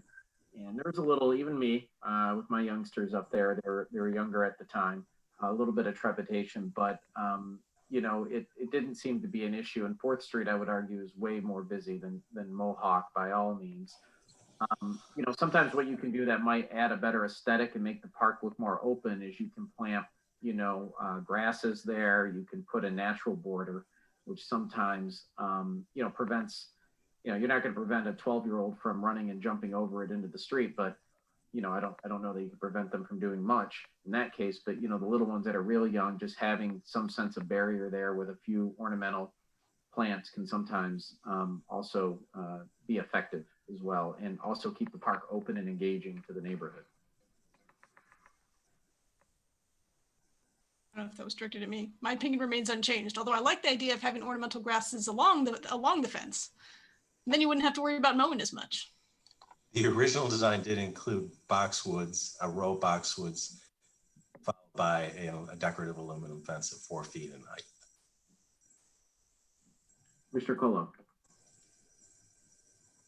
So I will add, there's currently a fence there right now that is old and rickety. So DPS is currently mowing around it. So I just want to throw out there, I was actually on the other side of the table watching this process go on. Everyone here knows I live in this is my neighborhood. And we went to those design meetings. And first, I just want to say to Mr. Murphy, it was probably the second best design meeting I've ever been to, only short of the Norby Oaks design, because I was actually moving stuff around on a map. But it was such a good public interaction. It was the whole neighborhood left very pleased with what we had just participated in. So you guys, you hit a home run with these park designs. Melanie did, or I'm sorry, Commissioner Macy did mention the dinosaur inside the sandboxes. And it's a dinosaur on a spring that rocks back and forth is what she's referring to. And then the turtle she's talking about, I don't know, it's like this fun little thing in the south side. We have these amphibians in our parks. They're hidden in like little corners of the park. There's a frog in the back of Hudson Park. There's that turtle in Franklin Park. And kids around here, I don't know why, love finding them. They're old, they're cement, but they're just stationary in the ground somewhere. So there's nothing to them besides they're just sitting there. So that's what she's referring to if you weren't familiar. So I'll say you hit Mr. Thompson's, Mike Thompson is a great community advocate for our neighborhood. He's, I'm sure, emailed each and every one of you. Most of us have spoken to, I know everyone here has spoken to him because he was very passionate about the burbs and the neighborhood. So thank you for addressing those concerns. There is a guardrail. Did you say a guardrail, like a highway guardrail would go in along the perimeter of the berm? Along the curvature of the intersection of Irving and Batavia. Okay, great. And then I was the one who also, I know you and I had emails about the sandboxes, just once again, living in the neighborhood. It's a highly used item. And the fact that they don't cost much to add and it's easy to design, I'd be happy to include that in the motion. So thank you for this design. Commissioner Dubak?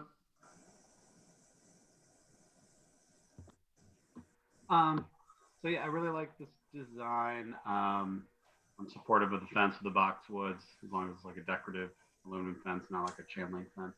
I am, concerned about losing a tennis court, but I think the design here is a really good use of the space. But we do have to have, I think, a serious conversation and find some strategy to start restoring our tennis courts. Because if we're losing one that's usable, like we have plenty around the city that are not usable. And I play, and any day during the season when the nets are up, if you try and get out after work, I'll go to like 3 or 4 different courts because everyone knows which ones the usable ones are. And you go in order from least to most dangerous until you find one that's open that you can play on.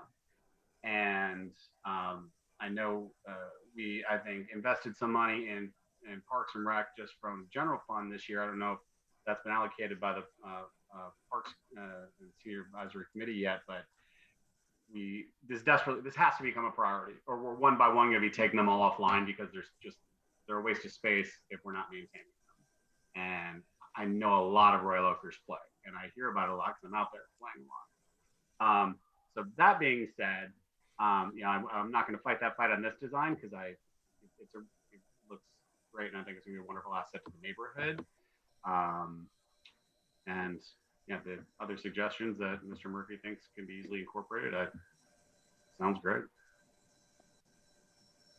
So what I heard so far, fence, berms are taken care of, keep the turtle, sandboxes, and guardrails and bollards as appropriate to protect there, especially on Irving and Batavia. Okay. And by the way, I don't have an issue with it. I don't know what it costs. I know it's not a long strip there, but I can't support keeping the old rickety fence aesthetically. I think if you're going to do something, do it right. You know, do it. You know, make it look aesthetically pleasing, like Commissioner Dubuck said. Do a good job. You know, you can't, duct tape and chicken wire a beautiful project like this together. So you got to do it right. So, and I don't know what the cost estimates are on that, but I imagine they wouldn't blow the budget. I wouldn't think. I saw Commissioner Douglas with her. Yeah, I'm just going to briefly weigh in on the tennis subject. My husband is an avid player, and I mean, his observation mirrors that of Commissioner Dubuck. That is, there are very few tennis courts that are in good enough shape for a serious game. Now, he's revised his strategy to take advantage of some of the cracks in the concrete, but I don't really think it's supposed to work that way. So yeah, if we can take a look at our, what is our tennis court strategy and what are we going to do to offer that amenity to our people, but offer a quality amenity to our people, I think that would be a good course of action for our Parks and Rec department. And for the Parks and Rec board, take that up. You guys gotten a lot of feedback on it, Commissioner Macy. Commissioner Paruch. I just want to comment generally on the plan that's been presented. I think it's wonderful. I think all of the elements in it that have been proposed are going to be really, really, really well used. It's well designed. And I agree with all of the small tweaks that the commissioners have suggested this evening. The sandbox area I know is very popular. Our granddaughter and I visited about 14 different parks this summer, and the ones that she loved best were the ones that included a sandbox. Mm-hmm. It meant that we had to kind of shake her out before we let her back in the house, but it's pretty popular amenity, I think, for a lot of kids in the community. So I think adding it into this design is a good idea.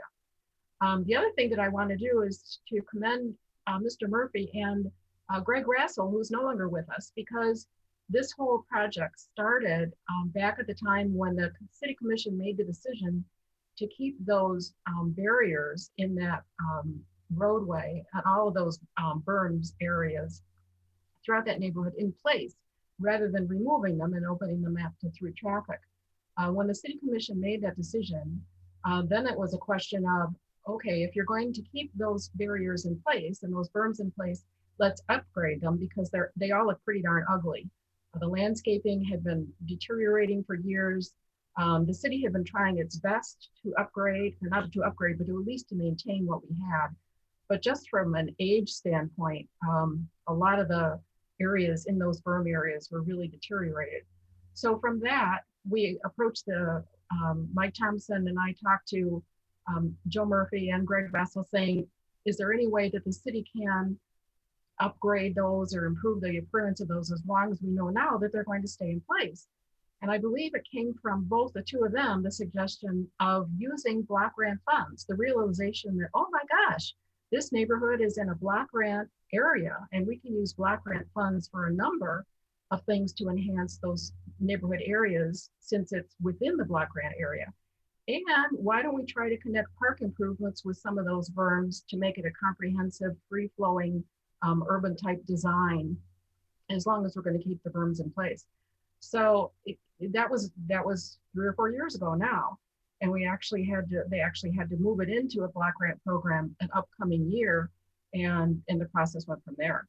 So it was gratifying to see that there was a funding source available for this type of improvement, and now to see it coming to full fruition with its kind of a design with all of the neighborhood input in it, I think it's fantastic. It's one of those urban design projects that we should all be very proud of, because we took federal funds that are designated for areas like this, and we just are going to enhance that neighborhood tremendously by the installation of these park improvements. So I think it's a great project. Mr. Macy. I'd just like to remind the commission and of their enthusiasm for tennis courts when it comes time for the budget this year, because the board is more than willing to put tennis courts in replace every tennis court that is out there and put them in some new parks as well. But a lot of the funding for parks comes from CDBG or from separate grant monies, and we haven't had any tennis court grants. So tennis courts are a big item, but we would love to put them in. So don't forget, don't lose your enthusiasm for this. And with that, I will move approval of this with the additions as stated for the sandboxes in both the decorative fence with the boxwoods, the guardrail for the berms and the bollards. And did I miss anything else, Mr. Murphy? The dinosaurs or I'm sorry, the turtle. Did I not say that? Yes, the dinosaur and the turtle, thank you. All right, motion by Commissioner Macy. Is there a second? We have a second by Commissioner Colo. All right, discussion? Commissioner Colo. I just want to say too quickly, there's handicap parking going into Lawson Park. I mean, that's so cool that we're making these parks more accessible for more people also. So yeah, just all around great design.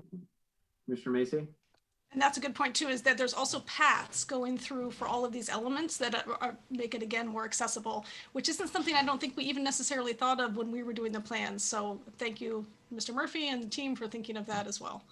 I'm really excited. Someone mentioned on Facebook that this is going to be another one of those parks that it becomes a draw for the community. And I absolutely believe that's true. It looks incredible. That play structure is something else in Lawson Park, and having a pavilion there, I think it's going to be a draw for a lot of parties and events. Yeah, I'll just add great design, great process, excellent participation by the neighborhood leadership standing up and coming out and putting their fingerprint on something that's going to directly affect them. I mean, that's really how our community should work, how our local democracy should work. And, you know, frankly speaking, beautiful neighborhoods deserve beautiful parks. And if you guys ever are in that part of the neighborhood, I know Hudson Park are my kids' new favorite park, and you know, we're always down there hassling Commissioner Colo to some extent, but this is going to be really, really nice. And I think even from a public health perspective, I mean, the more our parks are engaging, the more our youth and our seniors and everybody else are going to get out, especially when we nail this COVID thing and get it done. People are going to want to get out and use recreation, and that's healthy for everyone, both mentally and physically, and getting the fresh air. And I think it's just remarkable what we're doing, and a great opportunity here. So thank you to all who contributed. So I'm going to call for the vote. We'll start with Commissioner Lavasser. Yes. Commissioner Dubuck. Yes. Mr. Macy. Yes. Mr. Paruch. Yes. Mr. Colo. Yes. Mr. Douglas. Yes. And I vote yes. All right. Thank you, Mr. Murphy. Thank you to the neighborhood as well.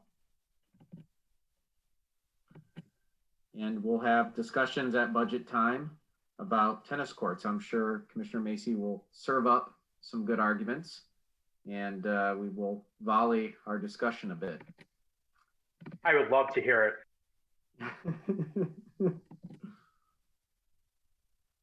All right, that brings us to item 13, which is the Planning Commission recommendation for the rezoning of 1600 Stevenson Highway, first reading. Mr. Twing. Good evening, Mayor, members of the commission. You do have a Planning Commission recommendation on a request to rezone a piece of property on Stevenson Highway from neighborhood business to general business. It is a request in the format of a conventional rezoning, which means it's not tied to any particular site plan or particular use of the property. It is simply a rezoning from its current designation to general business. Any future use of the site would have to go through additional steps based on what that future use proposal might be. The Planning Commission's recommendation is one for an approval on first reading. Their resolution is contained in the first page of your commission letter. It was on a split vote, 4-2. I guess that's all I have. If you have questions of me of that, I'll be happy to address them. All right, questions from Mr. Twing? Okay, I don't see any questions. I see the petitioners are here. this evening. I'll take mayoral privilege here and offer you guys an opportunity. You're so gracious to explain what you're asking for at our planning commission. If you can spend just a few minutes bringing this body up to speed, we'd be grateful.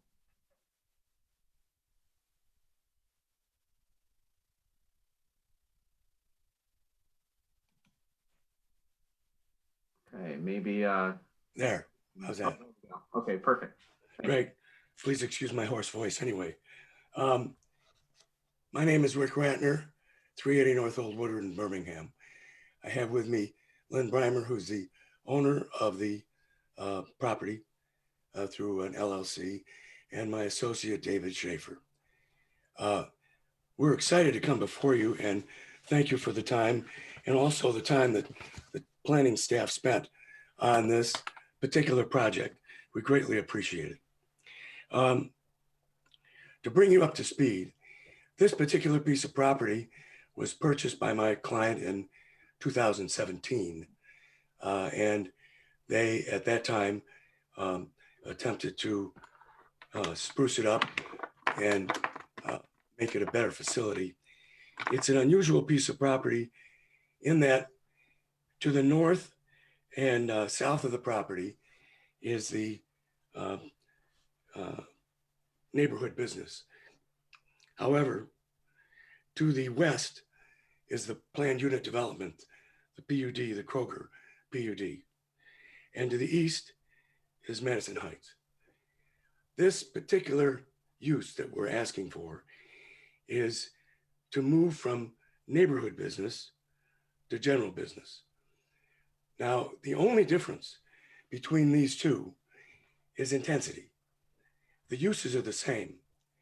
And the reason we believe it's appropriate is that although there's a different intensity, there is a different circumstance in the neighborhood than there was when this was zoned.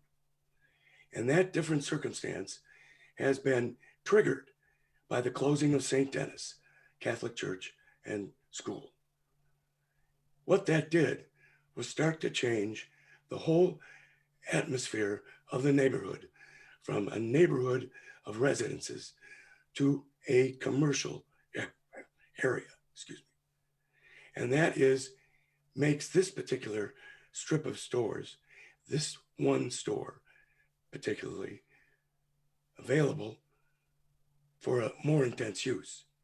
Now, when we went through all of the 9 issues that we have to go through to see if we are appropriate for zoning, we checked off every box.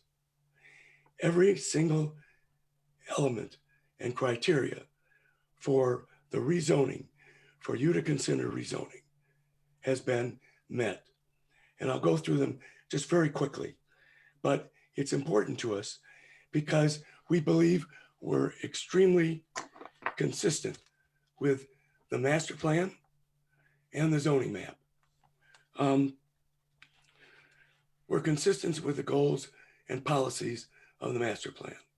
This area and general business, this area of the master plan and the map is all considered general commercial. So when you did the master plan, you knew this was going to develop into commercial. The environmental issues of the property, the environmental features are compatible with a commercial area. Also, the potential uses are compatible with the surrounding uses. To our north and south and through the planned unit development, it's all commercial development as we are. We wouldn't be changing that at all. The street system, traffic is not going to be affected at all. It may even go smoother. So we don't have that problem. Also, the public utilities and services will not be disturbed. We're not putting any stress on traffic, public utilities, or public service. Also, there is a demand for different types of uses here. And what this does for us, basically, and anybody who has an uptick in this zoning to general business, they have the opportunity of flexibility. Flexibility to create a zone of commercial, modern commercial, as we go forward. And this, I think, is exactly what you're after.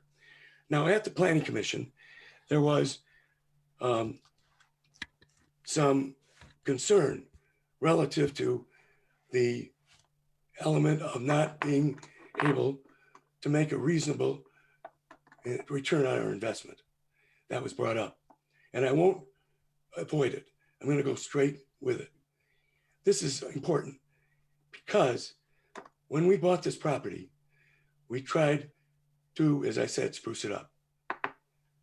However, changes in circumstances means we are now in competition with big box, highly financed, and very large fitness centers that have popped up all over the place. Planet Fitness, LA Fitness, I can go on and on. They're all over and they're popping up quickly because they are a different type of fitness center. And that center has taken over the business. I have to tell you personally that this affects me personally. My family had a store in Royal Oak for 50 years. It was a small dress store. They don't exist today. They were given over to department stores, to Targets, to Costco's, to those stores that have developed. But that's what happens in retail. And we're facing the same thing. We'd like that flexibility. And to do it, we don't need a dramatic change. All we need is a change of intensity of use, not the use itself. Another issue that was brought up was spot zoning. Again, I won't avoid it. So this, we don't believe, is anything like spot zoning. Spot zoning is technically where a use is different than the uses in the area. Proverbially, when I learned it in school, it was the gas station in the middle of a residential area. That's a spot zone, but not when our use is the same as all uses around it. And all we have is a different type of intensity in that use. So, in short, as noted in the minutes and the approval by the Planning Commission, I do believe we hit all the boxes. And the flexibility you would offer us is to develop the property in line with the goals of the master plan so that we have the alternatives available to us as other owners are in the area when they are zoned in the proper conditional uses. Now, if you look at our uses and the uses in general business, you will see they are practically the same. I ask you respectively to approve this use and well approve this zoning. Any use we have has to come in front of you. Again, it can't be approved here, but the zoning can. And I'd appreciate if you would change the zone for this property to general business from neighborhood business. Otherwise, I appreciate your time. Thank you. Thank you, Mr. Ratner. All right, do we have any questions for the petitioners? Commissioner Douglas.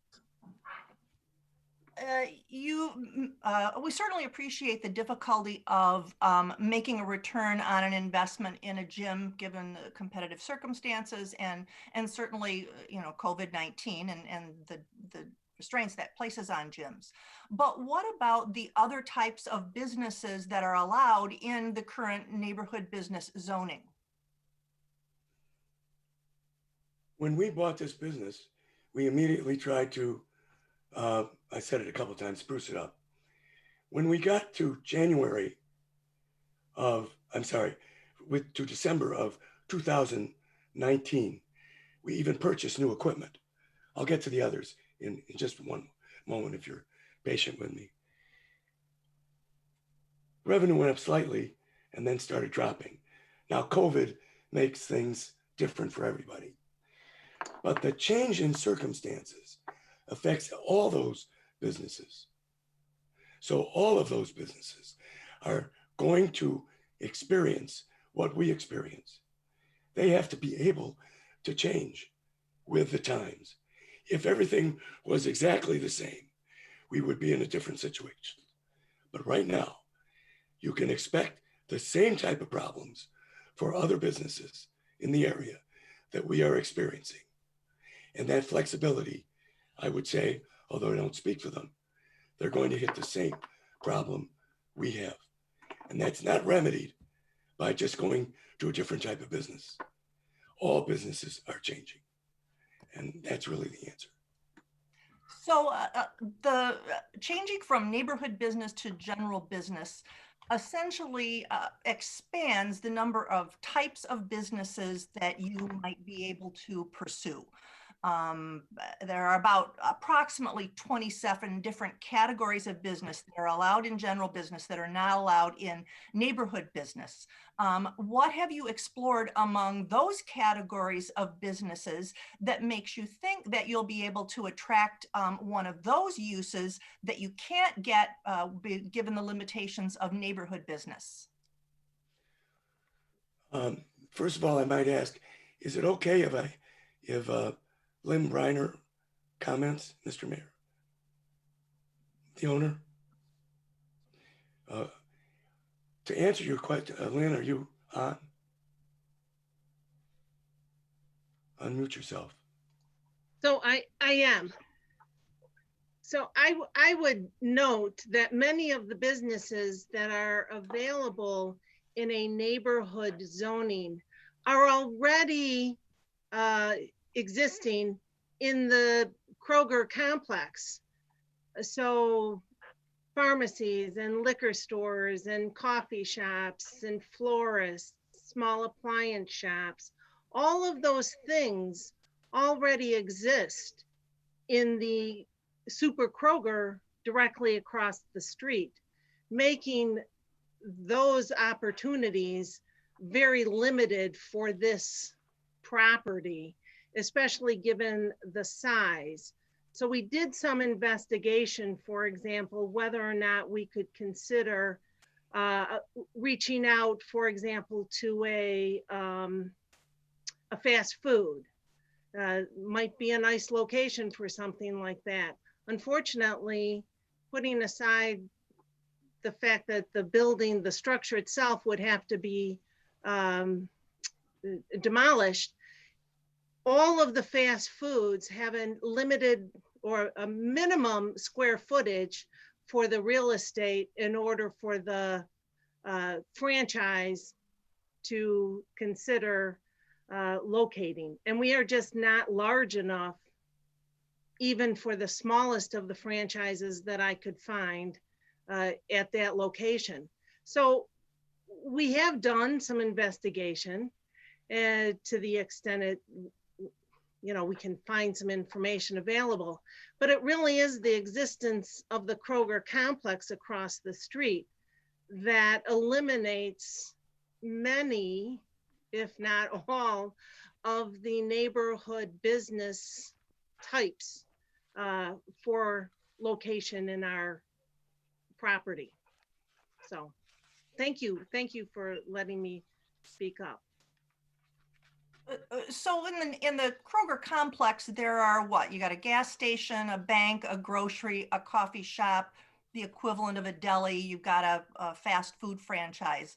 But neighborhood business allows hundreds of types of businesses. And general business, which is the zoning you're seeking, further expands. I mean, basically, when you get into general business, you have almost every type of business potential there. To what extent have you explored your opportunities for uses that are allowed in general business that are not allowed in neighborhood business that would make this rezoning advantageous? I can make a comment on that, Lynn, of you. You have to take into consideration neighborhood business was meant to be adjacent to neighborhoods. And there are no neighborhoods here. They're further away. If I have a neighborhood zoning and I have a small, very small facility of some sort that services the neighbors, that's one thing. But I'm in competition with a general business atmosphere. That whole genre over there is general business. I'm not competing with a small bakery, or I'm not competing with a small pharmacy. I'm competing in an area with the big guys. And I have to be able to match the intensity of that if I'm going to be able to survive in a business setting. So I'm not saying you can't take one of those businesses and put it in there. I'm saying that zone was actually created not for that type of district. It was created for one that buffered a neighborhood. And I'm not near that. I was, and we all were. When I grew up there in that area or near there, that was where it was, but not now. And I think that's almost what your master plan envisioned. It was going to develop. So it took both zoning districts eventually and put them into what they would call general commercial. And that's why we need technically all that flexibility. All right, thank you. Any other questions for the petitioner? Commissioner Colo. Sorry, you said you bought the property in 2017, correct? Go ahead, Lynn. So we bought the property in June of 2016. Okay, because I'm looking at the Google Historical Street View, and that Kroger was there in October of 2016. So it sounds like that Kroger existed when you bought it, correct? So the Kroger came in after we had reached an agreement and had an asset purchase agreement in place. But what has come in that has had a greater impact on the facility and the property are the Planet Fitness that opened over on Crooks and 12 Mile, and the Gold's Gym that opened in Warren, not too far from us, and the LA Fitness over in Troy even. Those are really the businesses that are having a direct or a more direct impact on our ability to grow our business in the location. And one of the things that is impacting it is we have parking for 44 cars plus one handicap. If you go to a Planet Fitness, they have cars, parking spots for 150 cars. We just can't expand to keep up with the big box gyms that are coming in and charging ridiculously low rates because they can get 100 people in the gym at a time. Yeah, no, thank you. I appreciate that a gym might not work that site. I'm just trying to figure out what else works on that land as currently zoned. And it sounds like there was an argument that we shouldn't have this because you can't have anything else there, although you knew when it was purchased. I mean, I'm even looking back in September of 16, October of 15 rather, that Kroger was there. So I'm not really sympathetic to that at the moment. Sir, you mentioned the public utilities, they wouldn't be stressed. How do you know that public utilities won't be stressed? Because that's one of the decision factors that public utilities can't be stressed. And without knowing what's going in there, I don't know how I can say that a public utility will not be stressed. Well, the zone itself has a limitation, and talking about now general business, has a limitation on what can be put in that size lot. I mean, it's made for that. The traffic patterns, the utilities, and the services are made in that area for general business or neighborhood business. They're the same types of uses. Okay, thank you. Mr. Mayor, that's all I have for the petitioner right now. Anybody else? Commissioner Paruch. I'm going to make a motion to approve this rezoning on first reading, and then I can discuss this after anyone else has comments as well, assuming that there is a second. Commissioner Paruch, can you repeat that? It kind of went in and out there for a second. I'll approve this motion to approve the rezoning on first reading. Motion by Commissioner Paruch, second by Commissioner Macy. All right, discussion. Commissioner Paruch. I'm moving to approve this because I think this is a very reasonable request. The petitioner is not suggesting that we change the zoning classification of this piece of property from something from a very radical point of view. We're not changing it from commercial to industrial, or we're not changing it from residential to commercial. We're changing it from one grade of commercial or business to the one that is the next step up. And that's a very small change in the scope of the whole zoning classification system here in the city and anywhere, in any community. So I think this is a very minor change in the zoning classification of the properties over there. And I think it's reasonable given the business circumstances and given the way not only the demographics of the community have changed over time, but also the nature of the whole environment of that area, both business as well as residential. On the Madison Heights side, it has changed dramatically, and certainly on the Royal Oak side, it has changed dramatically. There is no question that if you look at that zone or that area from a non-technical, non-legal perspective, it is a higher level of commercial activity, certainly than the neighborhood businesses that we're all familiar with in our own neighborhoods. I think that strip of property along Stevenson Highway all deserves to be general business as opposed to neighborhood business. I think the neighborhood business category there is out of date.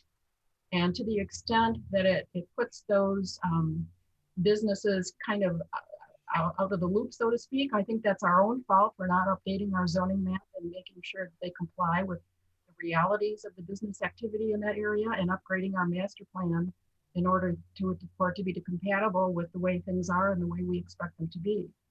I listened to the Plan Commission meeting at which this was approved, and I know that there was some concern that this might be spot zoning. I respectfully disagree with that. There is no definition anywhere in a statute, the Zoning Enabling Act or the Planning Enabling Act, which defines spot zoning. It was defined or explained first by a court in the state of Michigan way back in 1954, where they said, you know, this is an incompatible way to manage the property in your property, to have in your community, to have this one isolated little business in the middle of a residential zone, and it is spot zoning. It doesn't make it spot zoning just because the properties on either side of it are going to be, at least for the time being, a different zoning classification. It doesn't automatically make it spot zoning. Spot zoning is developed by an examination of the facts in any individual particular case and the criteria that are in existence at that particular time in that area. And it's a very, it's a very case-by-case determination as to whether or not it in fact is spot zoning. And I don't think this meets any of those criteria. And so objections to this particular rezoning on that basis, I don't think are valid. The last thing that I want to make sure that the public understands, and this was brought forward in the public comments, is that the public, and I think we all know why, believes that this is automatically, if we approve this tonight, going to be a marijuana facility. I think that people need to understand that there's all types of kinds of uses that might be at this property if it is rezoned. A marijuana facility is just one of them. And anyone who would want to put a facility like that in this area is going to have to go through an awful lot of other hoops and approvals and public hearings and special land use projects and so on in order to have that kind of facility here. So to the extent that they think that, oh, if we approve this tonight, then all of a sudden they're not going to be on Woodward anymore. I don't think you can hold your hopes to that exclusively. That's not necessarily going to be the case. It might be, but that's not an automatic thing, because we're considering the land use issues here, not whether or not the ultimate use of that property is going to be put to when, if it is ever rezoned. So I really think that this is a very reasonable request to rezone this property based upon the economic and business conditions that are current right now. I think the neighborhood zoning classification for all of those properties in that area is out of date. I think it's our fault for not amending the master plan and rezoning that area to be more appropriate for economic conditions in the present time. And I think that this is a rezoning that should go forward. Thank you, Commissioner Paruch. Anybody else? Commissioner Dubak.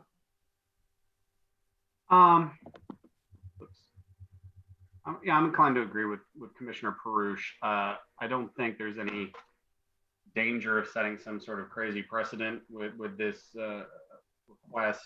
I'm not sure that there's other places in the city that are abutted by, freeway and a major grocery store and industrial in the way that this space is, that other folks are going to come and ask for the same change.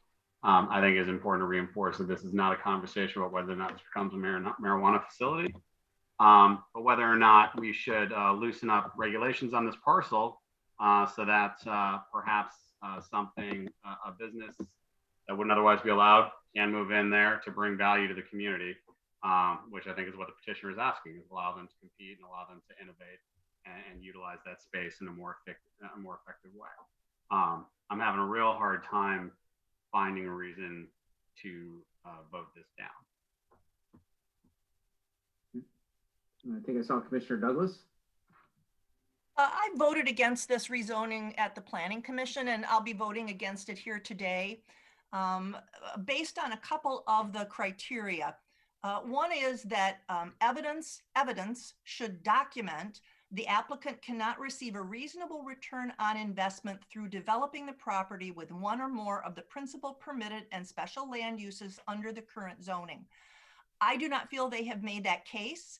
The case they have made is that their inability to make a reasonable return is based on the competition or the unsuitability of the building to other uses that are allowed in that zone.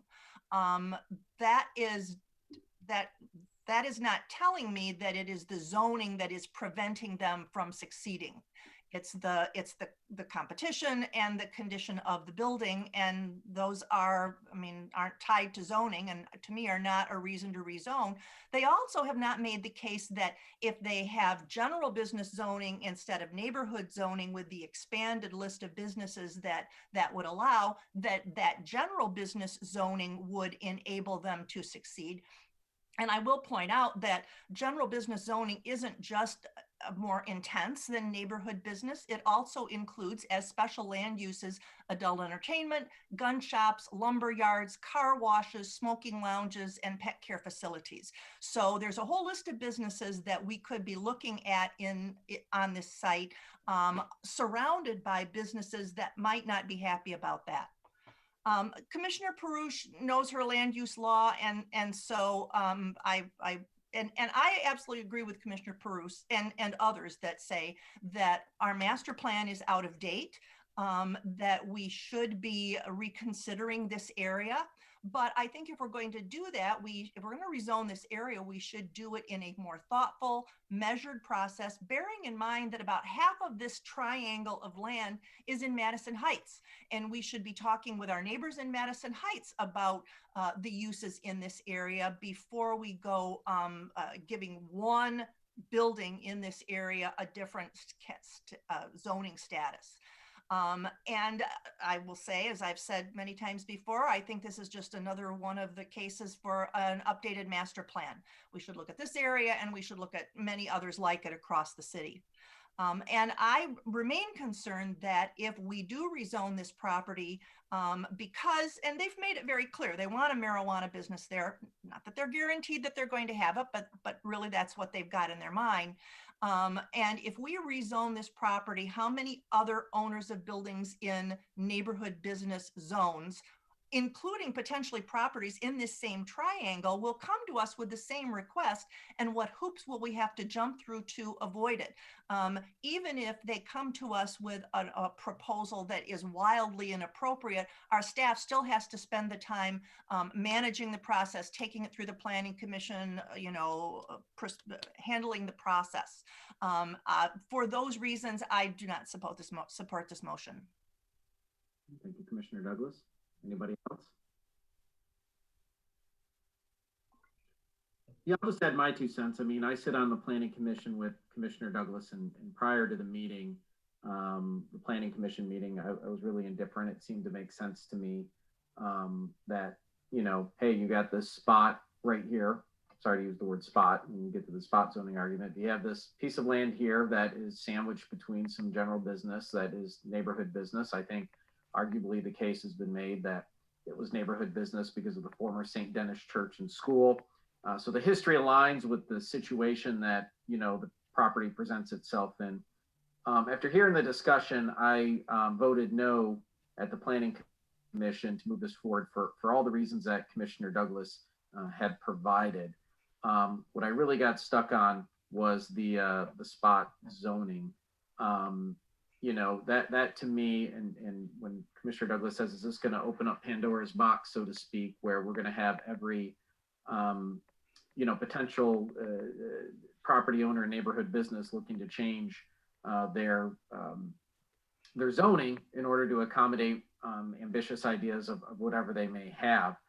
With all due respect to the petitioners, and I appreciate you guys making your case, I have to agree with Commissioner Douglas that the ability to make money, I don't put a lot of weight in that argument. I think that that is the weakest argument that you presented. I think there are other options you could do in order to make it a viable property. It's the issues you have are with competition and investment and things like that, not necessarily a significant restriction. I think that the case for spot zoning, although tonight I've been influenced by Commissioner Paruch's, assertion and explanation of her fundamental feeling about spot zoning, and that it might not apply in this case, given the dynamics that are at play here. And that's what I'm really weighing right now in my mind. It might change my mind from my decision from the Planning Commission vote that I presented. We even heard that public comment. There's questions about marijuana. That should have no bearing in what we're talking about here tonight. Although that fact is out there, and we know there's probably an impetus here to change the zoning because of that. That can't bear any of our can't bear weight on our decision making here tonight. And we had we had one at least with some very deranged conspiracy theories about how things are approved and not approved. And there's absolutely no reason for anyone to ever create such divisive rhetoric in this particular case, and so none of that weighs in. And I think Commissioner Pat Paruch said it well about the dynamic with Woodward and understanding that we have no bearing on the applicants for marijuana. We have no bearing on that process and that decision as far as who will be ultimately get the licenses in the city. So none of that really weighs on me. The three things that really I'm considering in my criteria are, is this really spot zoning? Is this really a true business issue and hurdle that needs to be overcome? And I think finally, is it appropriate for the area? I came into this meeting worried about the spot zoning. When I say came into this meeting, I mean, after hearing the dialogue, I'm a little less, worried about that issue. I think that, and again, I talked about the argument of the ability to make money. I don't think that's a strong one at all. And I think Commissioner Colo brought up a really good point about knowing that Kroger was in there and these facilities were coming. But I also believe that, when you look at it conclusively in the area, it is an outlier. It is this one property that doesn't have the same designation of the properties that surround it. It does back up to a highway. You know, I'd like to hear a little bit more from my fellow commissioners, but I'm backing away a little bit from the Planning Commission, but I'd like to hear my vote in the Planning Commission, but I'd like to hear a little bit more from my colleagues. We'll go with Commissioner Colo. Thank you, Mr. Mayor. I just want to add that I also agree with Commissioner Paruch. She shed some light on spot zoning for me. As always, I always listen to Pat, is what I've learned in my time here. However, I'll still agree with Commissioner Douglas. It's I look at planning and rezoning as what is fair. And we've decided what is fair because we gave people a list and said, you need to meet this criteria, and we call this fair. We will change our law so that it's more fair to you now. And I don't think that's all been hit, particularly on the ROI and the land. And I think that we've, without proving, you know, the law says prove it. We've not seen that tonight. And when it comes to the entire area, I agree that this, you know, we should look at this map. We should look at this map, particularly this section of this map, and see how do we change it? How do we make this better, more conform to where it looks today? Until we do that, I'm more inclined to approve a conditional rezoning so that we can control what happens in that spot. And then if you leave, we don't peg that land to always be this type of zoning now, and all the neighbors be a different type of zoning. If we do a conditional rezoning, then when you leave, that zoning's done. So I'd be more inclined, if this were a conditional rezoning, I'd be more inclined to approve it. I do want the Planning Commission to look at this area, and I want to see if this is best use. But until we change everything, I'm not inclined to piecemeal different zones in it any given time. Thank you, Commissioner Colo. We'll go Commissioner Macy. Since you asked, Mayor. So I did watch the lengthy Planning Commission discussion on this item and the next. I came into this meeting unsure of which way I was leaning. I find myself convinced by Commissioners Paruch and Dubuck, so that's where I'm landing right now. I don't think I have anything particularly nearly as eloquent to add to what they have said, and so that's where I'm feeling right now. But Commissioner Paruch. Just a couple of things as a follow-up. Back to the spot zoning issue, when I talked about it earlier, I said that each case is evaluated individually, and there's all different types of facts and criteria that come into play when a specific property is examined as to whether or not it's spot zoning. But consistently throughout, at least the case law that I'm familiar with, the one criteria that pops up more than any other is consistency with the master plan. Is this rezoning consistent with the master plan? And obviously when you have a case when you're zoning something that is agricultural to industrial and you're putting it in the middle of the residential area, that's not consistent with the master plan at all if they've done their master plan right. But in this particular case, changing it from neighborhood zoning to general business is very consistent with our master plan. So to the extent that you've got that in place, or will have that in place, it is consistent with the way people in other jurisdictions have handled the issue of spot zoning. And that's probably one of the strongest reasons why I don't believe that this is spot zoning. The second thing to consider, especially in terms of Commissioner Colo's recommendation that this be conditional rezoning. If you do it that way, then you will eliminate some of the potential uses for this property. And I don't know whether you want to do it this way or not, or whether you understand this, but in order for a business to apply to the city for a marijuana facility license, the property that they are considering must already be rezoned or must be zoned into one of the two categories. It must either be general business or it must be industrial before they walk in the door or submit online, which is how they're going to have to do it, their application. Conditional rezoning for a property is not available to them as an option. So what you're going to be doing by suggesting that this be conditional rezoning is eliminating a potential marijuana business on this property. I don't know whether that weighs positively or negatively in the way anybody's going to vote. I just want everybody to be aware of that. The third thing is I know that there was the suggestion that You know, Madison Heights is involved with this because it's adjacent property, and we ought to perhaps be considering how they feel about this. That just not has been our past practice when we consider zoning issues. We, for 3 years, considered the rezoning of Woodward Avenue and other business properties in the city for marijuana businesses.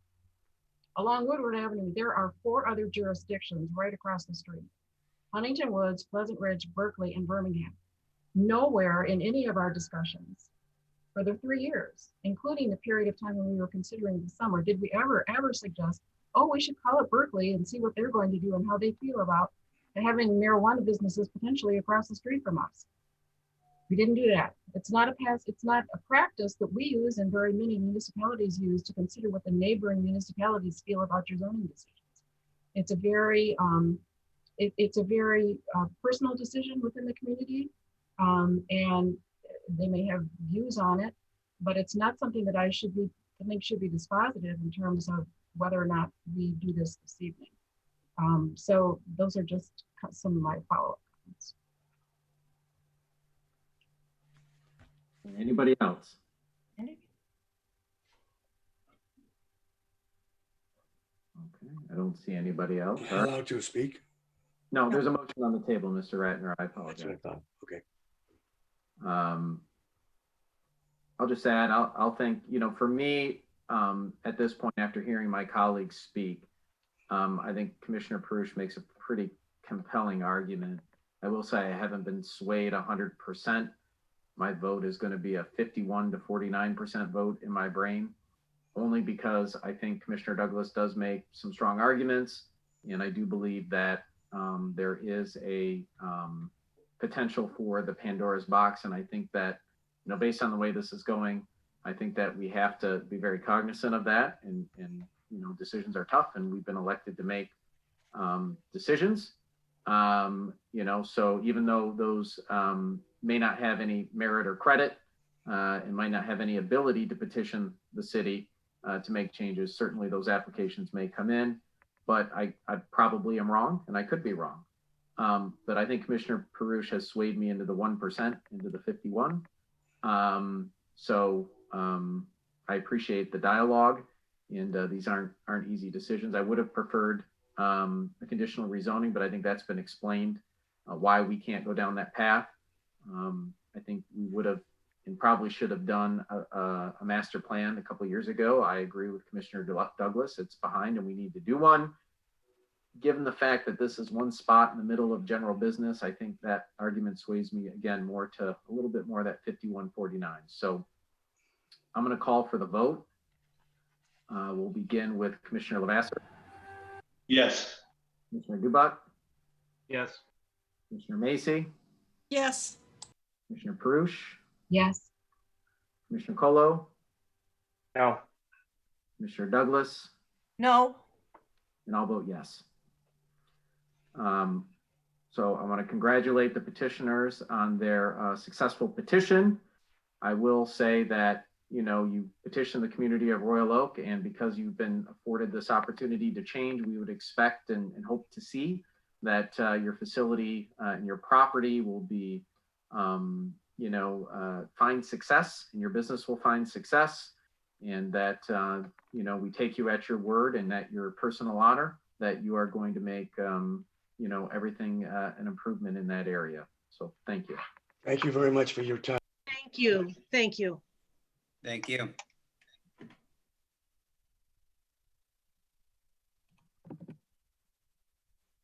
Okay, this brings us to item 14, which is the Planning Commission recommendation for the rezoning of 803 North Main Street, first reading.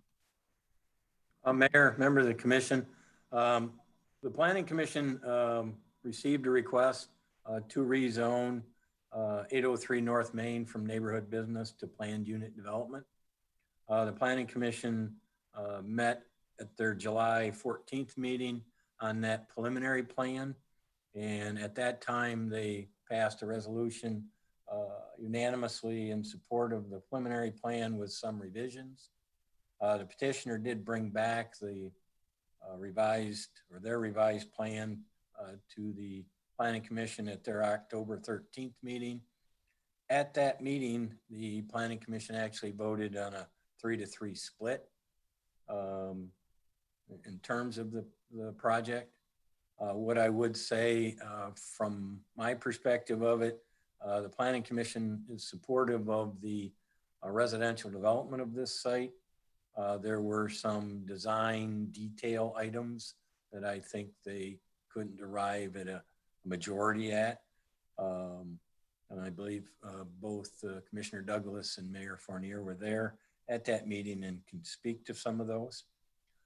For the other members of the City Commission, this project is a multifamily dwelling project with 8 units in a 3-story building. The first floor is laid out for their parking, some 16 parking spaces, which does meet the minimum required number under the ordinance. The report and the commission letter does provide you with the plan that was submitted at the October 13th meeting, as that was the revision and is sent forth to you. The suggested resolution that is in the commission letter is the one that was prepared by staff to the planning commission. Again, since it was a 3-3 vote, there was no formal action on that plan. If there's some details you'd like me to go through, I'd be happy to, but I'll stop there and see what questions the city commission members may have of me. Questions for Mr. Twing? I don't see any hands here. I see the petitioner is here. Maybe we'll give you the floor for a few minutes here, and you can, bring this body. I know you've had to do it a couple times now, but you're almost finished with the process here. So if you could bring this body up to speed, we'd appreciate it.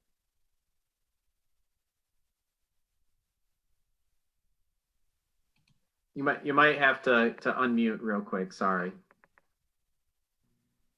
Okay, thank you. Again, I'm Chris Long, the architect for 803 North Main. I'm sitting here with Chris Brockevich, who is the builder of and developer of 803 North Main. The project, as Tim mentioned, is an 8-unit, 3-story building. It is intended to be like a residential in character sized building. It is 8 units that are about 1,500 square feet each. We've tried, and I believe have to a large extent met the planning board's or planning commission's request from the first meeting, which involved a number of items that we did, I believe, comply with. I could go through the list off the top of my head. But we, I believe, have met most of those requirements. The last planning board meeting we did have raised some additional, issues that we can't, given the size of the property, actually meet. Obviously, we do like the project. We like the location. We like the fact that it's across from a residential project, that it's across from a grocery store. And we're the, entrance into a neighborhood as well, going down Austin, going to the west.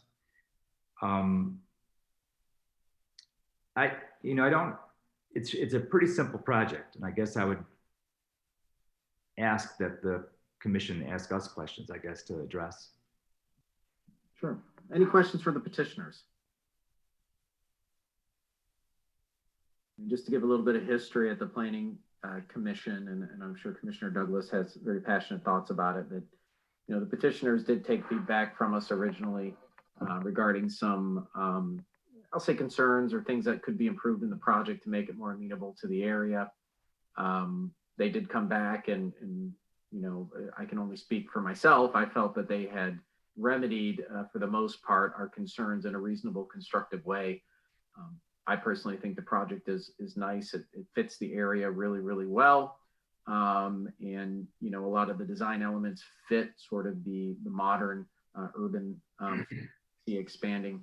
on North and a great transition into the neighborhoods.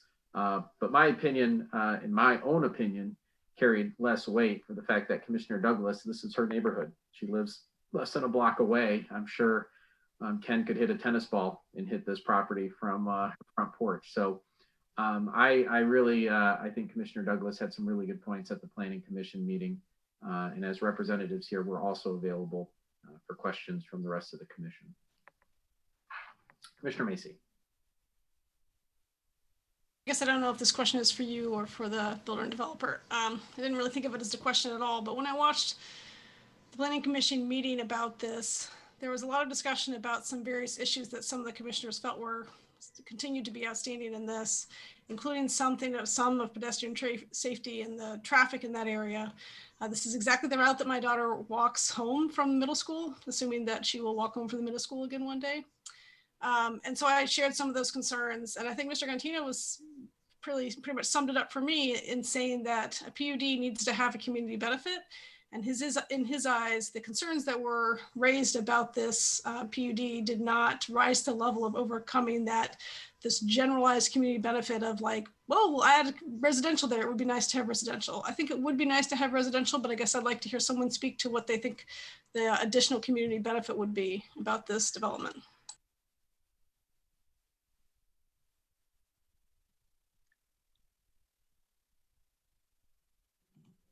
I mean, I guess I'll add my 2 cents on that. You know, one, you're getting a higher taxable value for the property. So, you know, there is benefit for the community in that regard financially. I think number 2, we need to find, not every home in Royal Oak that's being built can be a home, you know, a tear down and rebuild 2,000 square foot, you know, 4-bedroom home. Those are very nice. They're very accommodating to, you know, families and people that live in a household of many people. I think that there is a need for an inventory of home that is either rented or purchased, that's within walking distance of grocery stores and the downtown, that provides something, you know, in our housing inventory and that the gaps that we have in our study. And I think this to some extent fills that, but maybe in a more modern way. Those are just some of the benefits that I considered when I casted my vote at the Planning Commission. Can I follow up a little bit, Mayor, on that? Absolutely not. No. So it's interesting that you say that, because one of the things that I would like to see as a community benefit would be an additional variety of housing stock in Royal Oak. And to me, this didn't seem like it provided that. So we talk a lot about providing better access to housing for many different communities in Royal Oak. And this seems to be a very similar project to ones we've had. It's 1,500 square feet. They're fairly sizable. And do you feel like it adds to the diversity of our housing stock, or is it just as similar to what many other things that we have? I think for this area, it does. You know, I think it builds out the core. I mean, we're getting 8 new additional units, which is helpful. It comes with density, you know, which is important as well. And in just outside the downtown area, which is pretty much what you have to do, so to speak. So I think that, you know, it's not perfect. I mean, we still have a lot of work ahead of us. And there are different parts in the community that I think we have to, even through our master plan and looking at other incentives to get, you know, a different stock of housing. But I think that for this piece of property, you know, what can be achieved on it, I think this is not a perfect match, but it's a close match. Not a close, but, you know, it's inching towards that area. We'll go with Commissioner Douglas and then Commissioner Paruch. If this development had retail on the ground floor, it could potentially be approved by right or with minimal input from the Planning Commission, because that's what the zoning dictates here.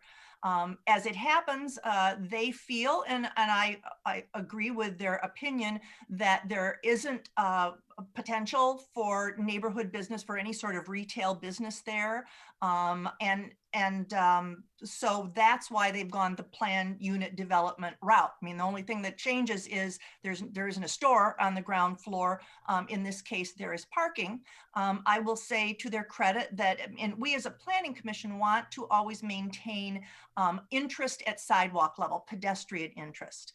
And to their credit, they've agreed to mount a work of art on the front of that building with input from the Commission for the Arts, so we can maintain sort of that visual interest to passersby. So that's why they're going the planned unit development route. That's why.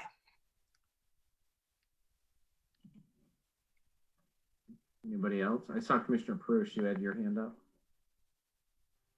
Yeah, I guess I would disagree that this housing type does not add in terms of the various levels of housing that we have in the city. It doesn't really add anything. I would disagree with that. I know an awful lot of seniors who are downsizing out of houses but want to stay in the community, who are looking for not a 600 square foot apartment, but a slightly larger one because they want a larger apartment. They really don't want to get into a home ownership situation anymore. They would prefer a rental situation.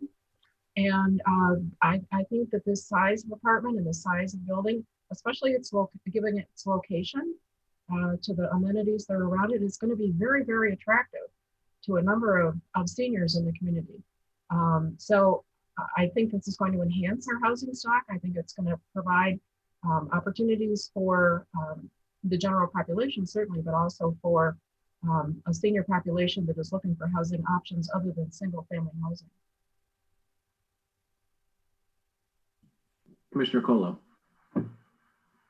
So if I can just ask, and I'm sorry if I missed this somewhere, is there a projected cost per unit? Is it a monthly cost that each unit will run for? We're not sure. We're going to definitely probably try to sell them. We'll have to see what the market will bear at that time whenever we get done with construction, which should probably take more than a year from now. But what are you looking for? Mid fours to 5. Thank you. So when looking once again, like Commissioner Macy said, and we just talked about a network or a neighborhood zone, right, 15 minutes ago, and we talked about how it looked like it didn't belong somewhere. Maybe we should change it. And now this exactly looks like a neighborhood business, where a neighborhood business goes. It's in the middle of a neighborhood. It's on Main Street. I would love to see first floor from a PUD here. I would love to see first floor retail. I would waive parking for first floor retail because I think that provides benefit to the community that, we're walkable, we're bikeable. As you pass this area, I would love to see first floor retail. So I'm waiting. I would love to see more community benefit or explanation of the community benefit. And as it goes for housing stock, I look at the Griffin coming online. I look at the Harrison coming online. I look at Billings Place coming online. These type of units exist already in this size, and we're not hitting we're making a lot of the same thing at a high price. I mean, we are pricing out a lot of people. So I know it's where the market's going. It's a concern I have. Commissioner Douglas. Yeah, Commissioner Colo mentioned market. I mean, this is what there is demand for in the market. And until we as a city have some sort of policy and vehicle to get developers to build different types of housing, meet different niches, this is what we're going to see built. I mean, they own the property, they have the right to develop it, and they need to develop it they need to build something that they can sell. And I absolutely advocate for re-examining our housing policies and finding ways to make Royal Oak attainable to more people and more people of different incomes and demographics, but we're not going to make that happen here. I agree with Commissioner Douglas, and to that point, Commissioner Colo, I mean, you bring up a good point, but on a small 8-unit property, we're not going to be able to command changes. It's just the way the market bears itself out, which in this case, like I said, it meets, you know, some of our stock, but it's not 100% match. The challenge that we have, like Commissioner Douglas said, is we got to have pretty, and I know we have it as a priority for this community, and we're working on it. I mean, I know we have COVID, we've had a few other things happen, but you know, when you look at our priorities for this year, next year, you know, making sure that we have attainable housing is a priority of the Planning Commission and the City Commission. How you get there, I don't think you can do it. I can't comprehend a way you do it project by project. You might be able to squeeze something in there on larger projects here and there, you know, to accept HUD certificates or something like that. But really comprehensively, we need to look at this in terms of an overall strategy where we can identify areas and really, there are some other things too that the Planning Commission has discussed, even in our neighborhoods, where people, we talk about aging in place. You know, why do we have to move people outside their neighborhoods? What are things we can do that help them even stay in their homes by making their homes a little bit more amenable to having help live in there, et cetera. So there are things that we can do.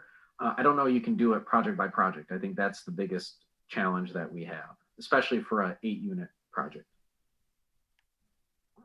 Commissioner Dubuck.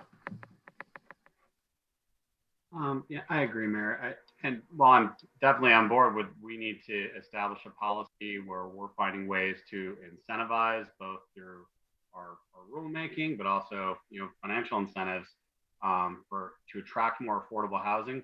Denying projects like this doesn't create the market for it, and it doesn't make it more affordable for a developer. A developer is not going to be able to buy this property and build on this property at a dramatically reduced market rate, especially when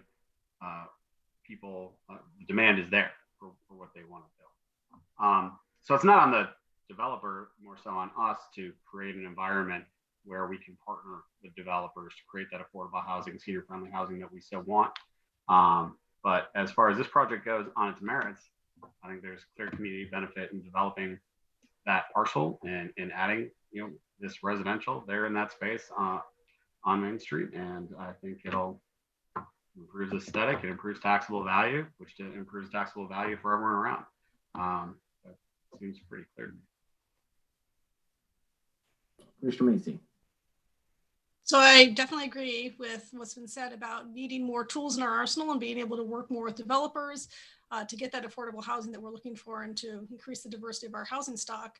But I guess I disagree that we don't have a tool at all, or that this isn't one, because it is stated, in fact, in the PUD that there needs to be a clear community benefit.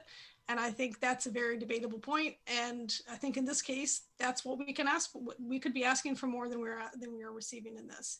And it's, you know, it's been stated that just by denying it, we won't get what we want, but by allowing it, we aren't getting what we want either. We've been getting the same type of project over and over again. So that's my view on this. If we're going to do something about it, we should do something about it.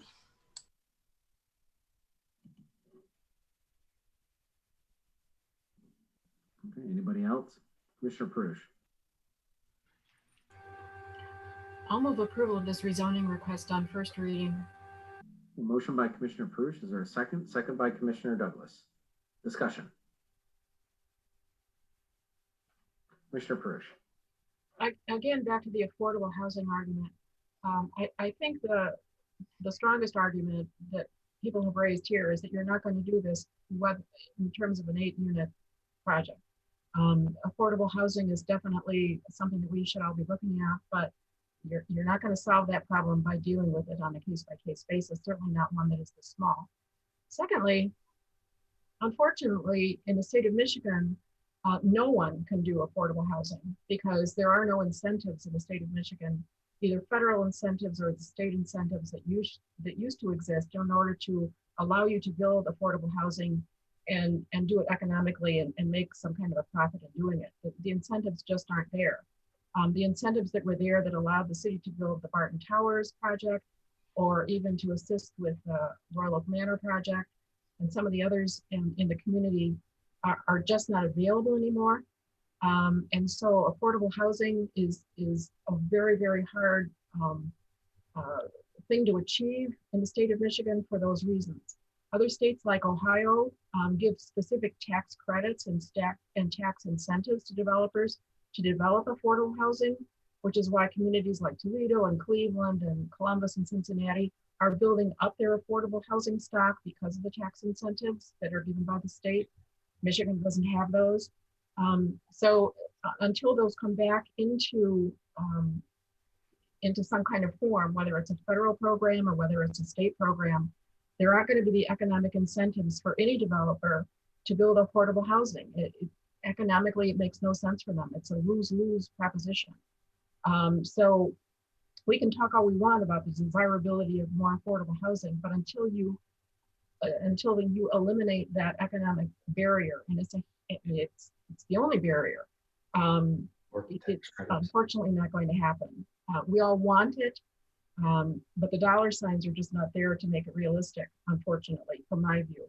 And so it's going to be very, very, very hard in our community to do that without those economic incentives. Thank you, Commissioner Paruch. Anybody else?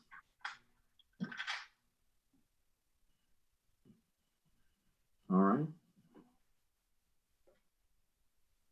Well, we have a motion on the table.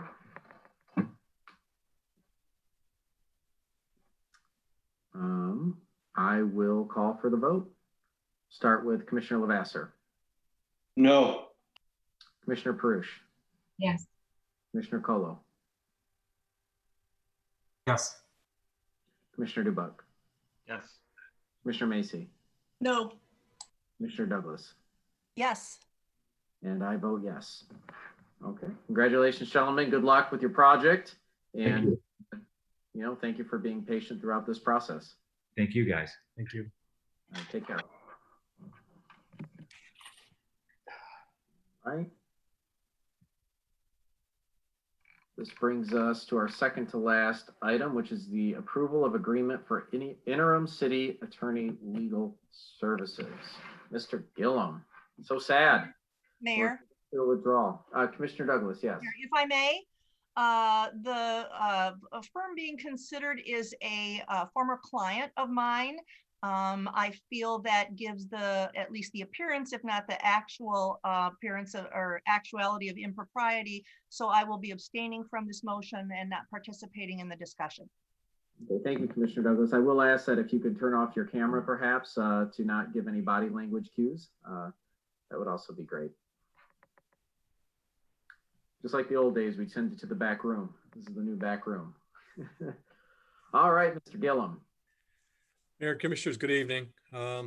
This is a proposed agreement with the law firm of Rosati, Schultz, Japik, and Amsbuchler to serve as interim city attorney while the city conducts an aggressive search for a more permanent city attorney. There are a number of very good municipal law firms in the area, but my opinion, this firm, if not the best, is one of the very best and is best suited to serve in this role. For the city, they have served in this role in the past, and they provided a variety of other services to the city. And I think a number of the staff are already familiar with a number of the attorneys on staff. So without hesitation, I would recommend approval of the resolution contained in my memo dated November 3rd of this year. Thank you, Mr. Gillum. Any questions for Mr. Gillum? So you're still thinking this is the best idea here, Mr. Gillum, huh? Didn't fall through with Wolverine, did it? No, I talked to the former president of the council out there. He said he was having troubles opening up your email. So it wasn't getting through his filter for some reason. Well, probably all those images taking up all that data. When you have to recreate images, sometimes it takes more bandwidth there. Something about inappropriate content. I'm not sure. Oh man, I should try to use something a little better than Microsoft Paint to forge images of you in compromising situations. But here we are today. Mission failed. I think I'll just say before we start discussing this item, we're really fortunate to have you transition.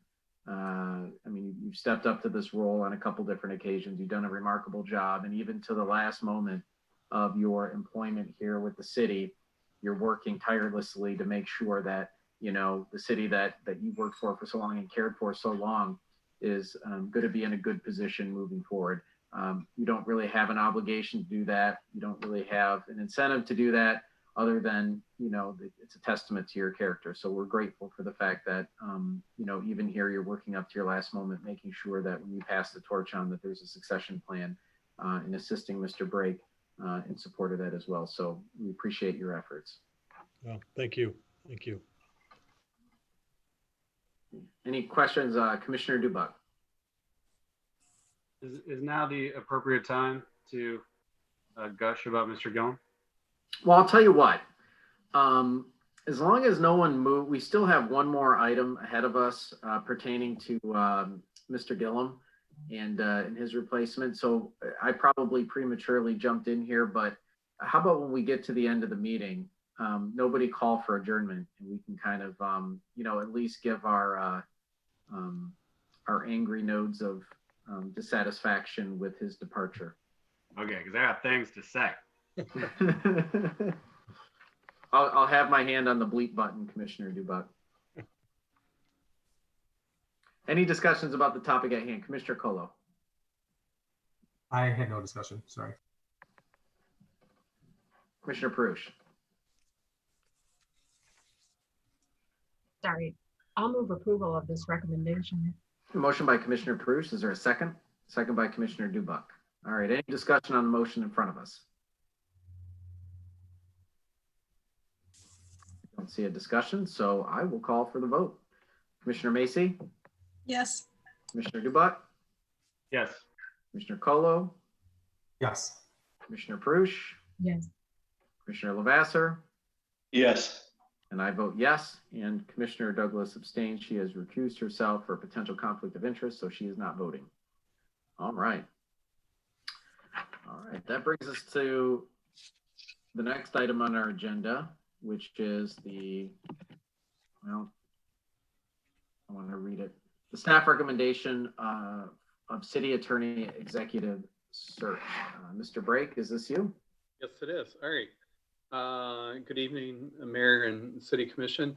The staff has sought proposals from executive search firms. We put an RFP out on the Michigan Intergovernmental Network. This time we received 2 proposals, and the firm that's recommended is certainly no stranger as GovHR that was involved in my recruitment. This firm comes recommended as they have done a similar city attorney search on the city of Jackson just a little over a year ago. And when I spoke to the executive recruiter, he had some ideas of potential applicants that are out there. Doing a recruitment for this type of position is very specialized. That's why we didn't receive as many bids as in comparison to the city manager search. So given that GovHR is essentially, even though they're based out of state, the recruiter here is locally James Vetrano, who's in Rochester, that'll be handling this recruitment. Certainly understands the market. Even though this would be conducted as a national search, likely it would be those that have practiced law, municipal law here in Oakland County or have worked here previously. I think given in the nature of the change of the economy, that there would be hopefully some good caliber candidates. And talking to Mr. Vetrano, it's pretty confident that although Mr. Gillum's shoes are big to fill and will never replace the wisdom and guidance that he's provided in the organization and through the different transitions, but those individuals will be of high caliber, and I feel very comfortable in that regard. So I put forward a resolution authorizing me to finalize the scope of services and to talk about if there's a little bit more involvement, but I like the idea of more of a turnkey sort of arrangement, that they handle all the elements that are involved in that. then lastly, to authorize the mayor and city clerk to sign the agreement to conduct the search. So happy to answer any questions that anyone has, but this is the recommendation that we're presenting for your consideration this evening. Questions for Mr. Brake? Commissioner Lavasser. I'm kind of curious how other cities handle their city attorney situation, other cities of comparable size. I know that some, they have their in-house attorney, such as we've had with Mr. Gillum over the years. Others hire firms such as Rosati to fill that role. And I'm just kind of curious what the trend is there and what the advantages and disadvantages of one approach versus the other is, and get a better feel for that and not leave our options closed in how we approach this. In terms of other municipalities, I would really defer to Dave Gillum to speak of, comparable organizations. Let me give you my professional perspective of things. This organization and where I worked previously out of state, we had in-house legal counsel, but have ended up reorganizing it for completely different reasons. Then when I worked in the Lansing area, a municipality of similar size but used outside legal counsel. The advantage of having in-house counsel is not only the expediency, but also someone who is involved in management decisions, which perhaps goes outside of the scope of the city attorney. But working with Dave, who's been a trusted advisor as we have gone through some difficult circumstances and look at the route that we can take the organization.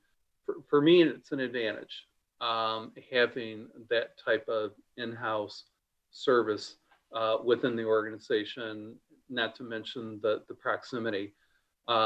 Nothing against the outside legal firms, but they have multiple clients that they're working with, and depending on how bright the fire is burning, how quickly they end up getting back with you. So, it really varies by community. We could certainly go with outsourcing the entire operation, which is probably a little bit more common for a community and an organization our size, but Dave could probably relay anecdotally that there are in-house legal counsels. So I guess since the city attorney supports the commission is what collectively what all of your expectations are. But I can tell you from my perspective as a management professional, those are enhanced skills that I would be looking at. Now, again, I have a bias towards someone that would have more of the training in municipal law as opposed to, there's the prosecution side, which, we haven't even talked about, that are handled by the associate counsel. Whether or not you would find someone that would have that level of expertise in all different levels of the prosecution, as well as the corporate counsel side of things, we will find out in that regard. I would not go about this as a money savings sort of approach. And I realized that was not your question, but when you ask about, how this compares, it widely varies in other communities, but would defer to Mr. Gillum to speak from his observation of its cohorts across the state. I think as a general rule, the idea of having in-house counsel is in the minority. If you look in the area, our immediate area right now, I can rattle off the names of the communities that do have in-house counsel. Off the top of my head, the city of Troy, the city of Pontiac, the city of Southfield, the city of Warren, of course, the city of Detroit, but that's in a completely different ballpark.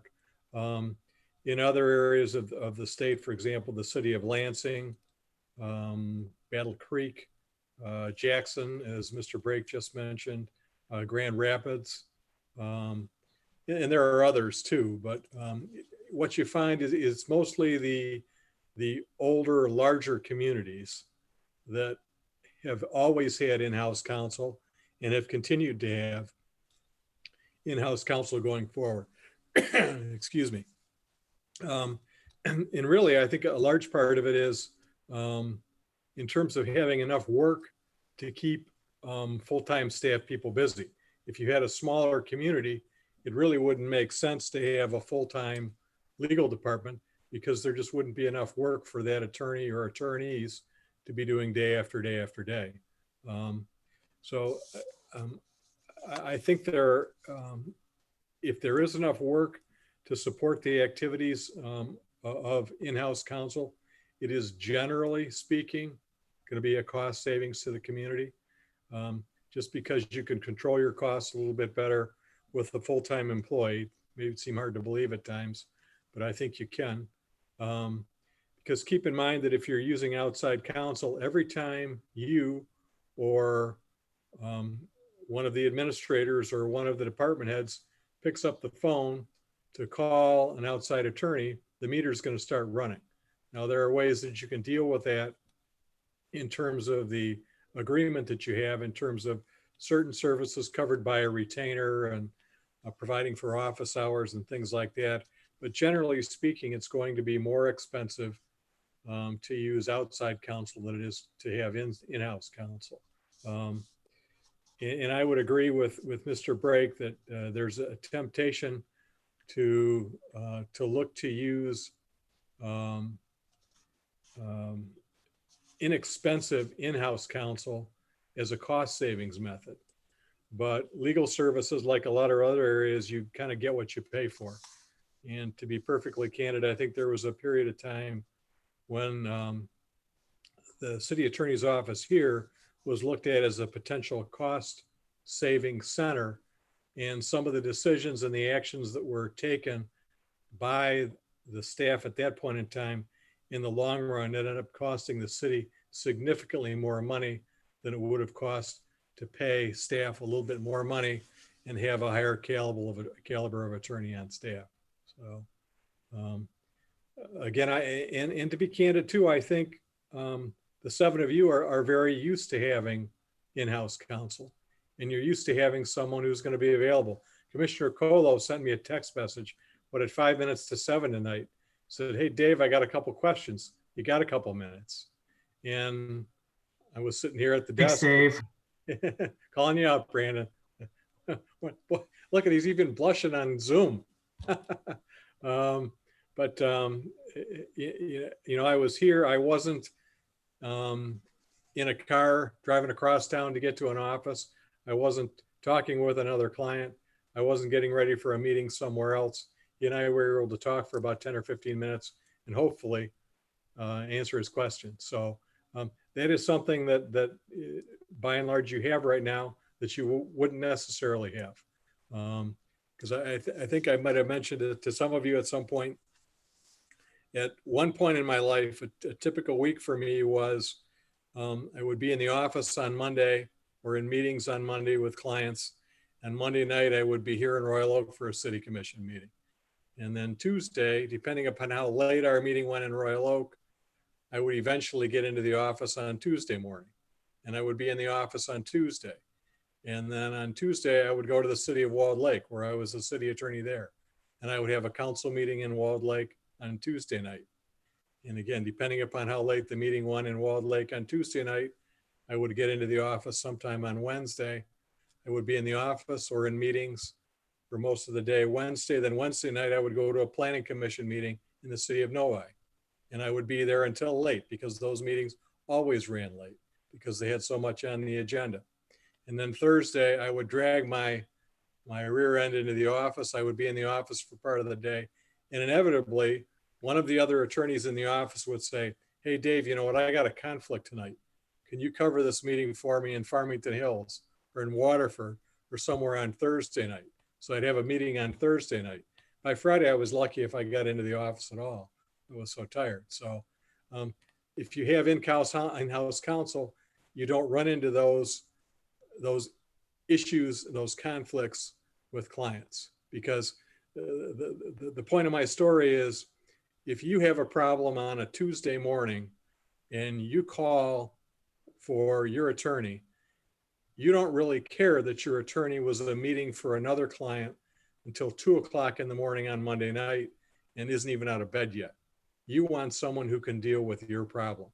And I think that's the biggest advantage that having in-house counsel provides to you and to the city of Royal Oak. So Commissioner Levasseur, I don't know if that answers your question or not, but. Thank you, Mr. Gilman. And I'll just add, not just for the convenience, but even in a term of crisis. And unfortunately, our city has not had to endure too many crises, but we've had issues where, and I can think just recently, back in March, when COVID was starting to ramp up and we were all understanding the implications, and Mr. Gillum and the police chief and the city manager, Don Johnson at the time, everybody stepped up. We got coordinated very quickly. We found out, things we could do and not do, and what are some of the legal gymnastics to, as we looked at, what could come down the pike. And Mr. Gillum was critically essential to that, and he was acting city manager at the time, but also city attorney. So it was. So I think Mr. Johnson wasn't actually in that meeting. I misspoke there, but Dave was playing 2 roles there. So, and we've had issues in the past where there might be a police incident or something like that, and we need to understand, the legal framework, the legal layout, and having the ability to have somebody in-house right away to explain things to us is absolutely critical in a time of crisis. So Mr. Gillum has been valuable, and I hope the next city attorney we have can step in and try to do their best to do as good a job as Mr. Gillum. But I think it's important to bring that up as well. Commissioner Dubuck. Thank you, Mayor. Yeah, just to clarify Mr. Gillum's statement, I believe he said, as long as you are generating enough work to utilize the time of that full-time in-house attorney, you're probably going to end up saving money. I'm just curious, Mr. Gillum, in your opinion, has the city of Royal Oak been able to generate enough work for you? Yeah, I think you have. Okay.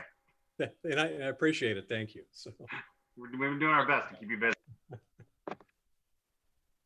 Mr. Colo. And we haven't even talked about the boards and commissions besides the city commission that use Mr. Gillum. I know as a library board member, we constantly were asking him questions about legalities of different things. So, I mean, his time is used very wisely throughout the entire city. So if there is not a motion on the table, I would move to accept the GovHR proposal. Motion by Commissioner Colo. Is there a second? Second by Commissioner Paruch. Discussion. Commissioner Douglas. I recall that when Mr. Gillum first left the city, we did a search for an in-house city attorney and did not find anyone that, well, certainly of his caliber, but even approaching his caliber. And so while I embrace the idea of an in-house attorney, I think about the sign you occasionally see in a store where it says, answers $1, correct answers $5. So I would like to make sure that when we do evaluate these candidates, we make sure that somebody who's is going to be worth the money. And I would be open. I mean, if that's not the case, I would be open to looking at an outside consulting firm. I'm willing to play this by ear. Commissioner Paruch. I think that's a very good point, and I leave myself open to that possibility as well. I asked that question when we started this process as to whether or not both Mr. Gillum and Mr. Brake thought that the field of potential candidates was broad enough and good enough so that going down this road was reasonable, as opposed to just going automatically to looking for a firm. And I believe they kind of reassured us that based on their view of the market and GovHR's view of the market, that there are some really good potential candidates out there. But if it turns out that there aren't, and that there aren't people that we would feel comfortable with, then I think certainly then we turn the other way and talk about going out for proposals from firms. The culture in Royal Oak has always been to have an in-house city attorney. Maybe that's because it's always been in our city charter. I'm not so sure that necessarily a legal officer like that is in every single city charter. It's certainly not mandatory. So and certainly in the city of Royal Oak, we've just commissions and mayors and so on for decades have been very comfortable with having in-house counsel, and have not considered the possibility of using a forum instead. So the culture kind of is pushing us in this direction, but certainly if there aren't good candidates out there. And I think the point is also well taken by Mr. Gillum when he says that if you hire a firm, understand that they're not just going to be your lawyer, they're going to be the municipal lawyer for a number of other municipalities. And depending upon how many people they have on their staff, those attorneys are going to be pulled in various directions, often all at the same time. So there are some disadvantages to having a firm with on board just for that reason, because you will inevitably get into a situation like he described. And at the time, he was a member of a fairly large firm, so it wasn't as if he was just 2 or 3 people trying to handle a large group of clients. It inevitably happens, and that's something that puts municipalities that have that kind of an operation at a disadvantage. They just don't have the accessibility to the attorneys when they need them all the time. So cross our fingers that we're going to come up with someone good when we move forward with this and don't have to face that prospect. Right. Good point, Commissioner Paruch. All right, anybody else? Motion on the table. All right, I'm going to call for the vote. Commissioner Douglas? Yes. Commissioner Last? Yes. Commissioner Paruch? Yes. Commissioner Polo? Yes. Commissioner Dubuck? Yes. Commissioner Macy? Yes. And I vote yes. All right, start posting the ads. All right, well, we're at the end of our agenda, except for the unanticipated roast of Mr. Gillum. Now, I know a number of us have some prepared remarks. I will, request everyone to be cognizant that this is a public meeting and that, you refrain from using any profanity in your compliments of Mr. Gillum. But now's a good time, I think, to at least acknowledge, I'll say celebrate a chapter in Royal Oak's history where Mr. Gillum I think he might be the first city attorney to retire twice. He certainly has been instrumental in the change in our community that we've seen.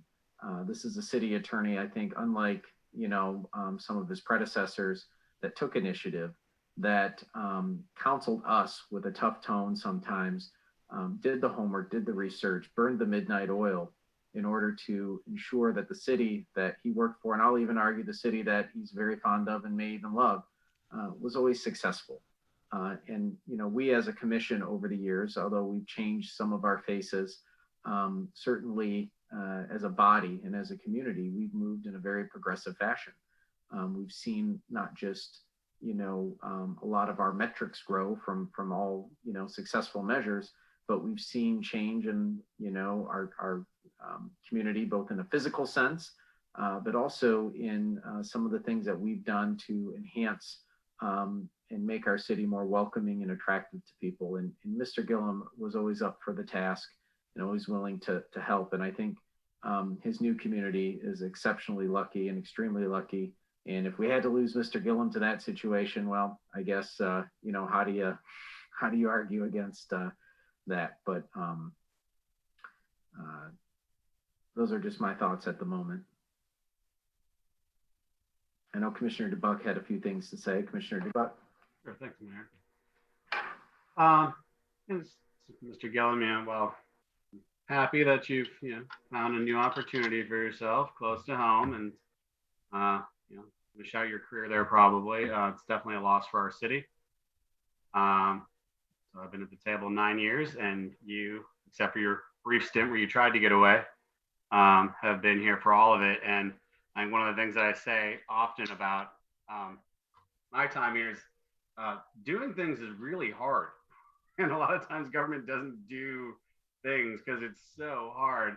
And most of what's hard about it is the legal wrangling that you've had to champion on every single issue. since we've been here, and we have done big things and we have done small things, but all meaningful to the quality of life in the city of Royal Oak. And you have been kind of a driving force in keeping us on track and on target and making sure we're doing things, not just doing things, but doing them well and sustainably. And I know bearing the brunt of the work that is, seldom celebrated. But, so I know, and I think everyone at this table knows that, all the success that our city has seen over the last years, you have been a central part of the team that has made that happen and the driving force in much of it and keeping us on track. So thank you for your contribution service. I mean, at least you got paid, so that's good. But we definitely got more than our money's worth out of your time here, and I'm grateful for having gotten to work with you and learn from you, and be checked by you, and for your friendship and for everything you've done to help us achieve so many awesome things in the world. So best of luck on your way. Commissioner Macy. I just want to add to the praise. Mr. Gillum has been a really steady hand at the helm of the ship of Royal Oak for the whole time I've been here and longer. And it has felt really important to have that. There's been a lot of tumultuous happenings in Royal Oak, over the past decade, but even over the past 3 years for me. And having someone there who knows and loves the community and knows the law so well. I can say as a lawyer, it's really incredible to watch you flip from one subject area to another. That's not how law works. We only know one thing, Dave. We're only supposed to know one thing. So it's just amazing to me that how well you take this all in, how well you are a soothing balm for all of us in terms of really talking us through some complicated issues. And then stepping up and your ability to do that as the interim city manager really helped us out of a bind and kept the city running really smoothly because you knew all the things already and everybody knew and respected you. So I'm just so grateful to have been able to work with you. We're going to miss you quite a bit, but I know Wolverine Lake is lucky to have you. So congratulations to you, and sad for us, but I hope you come visit.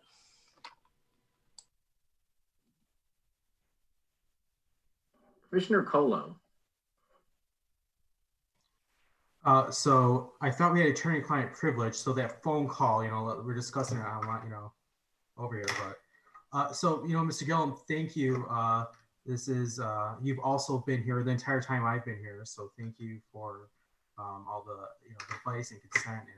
And I did call you today. I called him last week, and we had a 3-hour meeting before that. I mean, Dave is just such a wealth of knowledge. He knows so much stuff. He has such institutional knowledge about Royal Oak. That he has been vital to my learning curve, as tuned in as I was. I mean, I'm still learning every day, and Dave's helping that. And I wasn't kidding before about, other boards too. I mean, as a library board member, he was still answering my emails. He cared about all of Royal Oak and the entire city functioning smoothly. And, there's just nothing to replace that. And, eventually when we go back to the city commission chambers, we're going to park and we're going to look at a big park outside and a whole new complex that he successfully defended in court to make sure this whole thing can move together. I mean, there's the mountains that you've overcame for the city of Royal Oak are just great. So, congratulations. Having lived out in the Union Lake area for a good portion of my life, I know what a pain it is to get out of there to get anywhere cool like down here. So I see why you don't want that 45 minutes of driving around lakes to get out to the coolest city in Oakland County. But, good luck and, the best of everything to you, Dave. Commissioner Paruch. Well, I think I reiterated how we all feel at the beginning of the meeting when I expressed our appreciation for Dave's commitment to the community for this long period of years, both as city attorney and then when he stepped up as city manager, which he didn't have to do. But I think the thing that's most impressive about Dave and what I appreciate most about him is that when you work with him and when we have all worked with him, he makes us all better. He teaches us a lot about the law. He injects not only the law into all of our policies, but also helps us understand how abiding by the law and makes our policies better. And as a result, the things that we do are more sustainable, more defensible, and better for the community overall. So I think that's the thing that I will take forward and appreciate most from having worked with Dave for this period of years, is that he has made me better. He's made me better as a lawyer. I was back practicing law before I retired. He's made me better as a city commissioner, and I think he's made us all better as city commissioners. So we're going to miss him. We're probably going to go out and harass him periodically in Wolverine Lake, especially since he's going to have a lake and we don't. But we wish him the best. It's a great move for him and for his family. And he's going to enjoy being closer to home. And Godspeed, Dave. Commissioner Douglas. So I'll say this about Dave. He knows how to read a wink.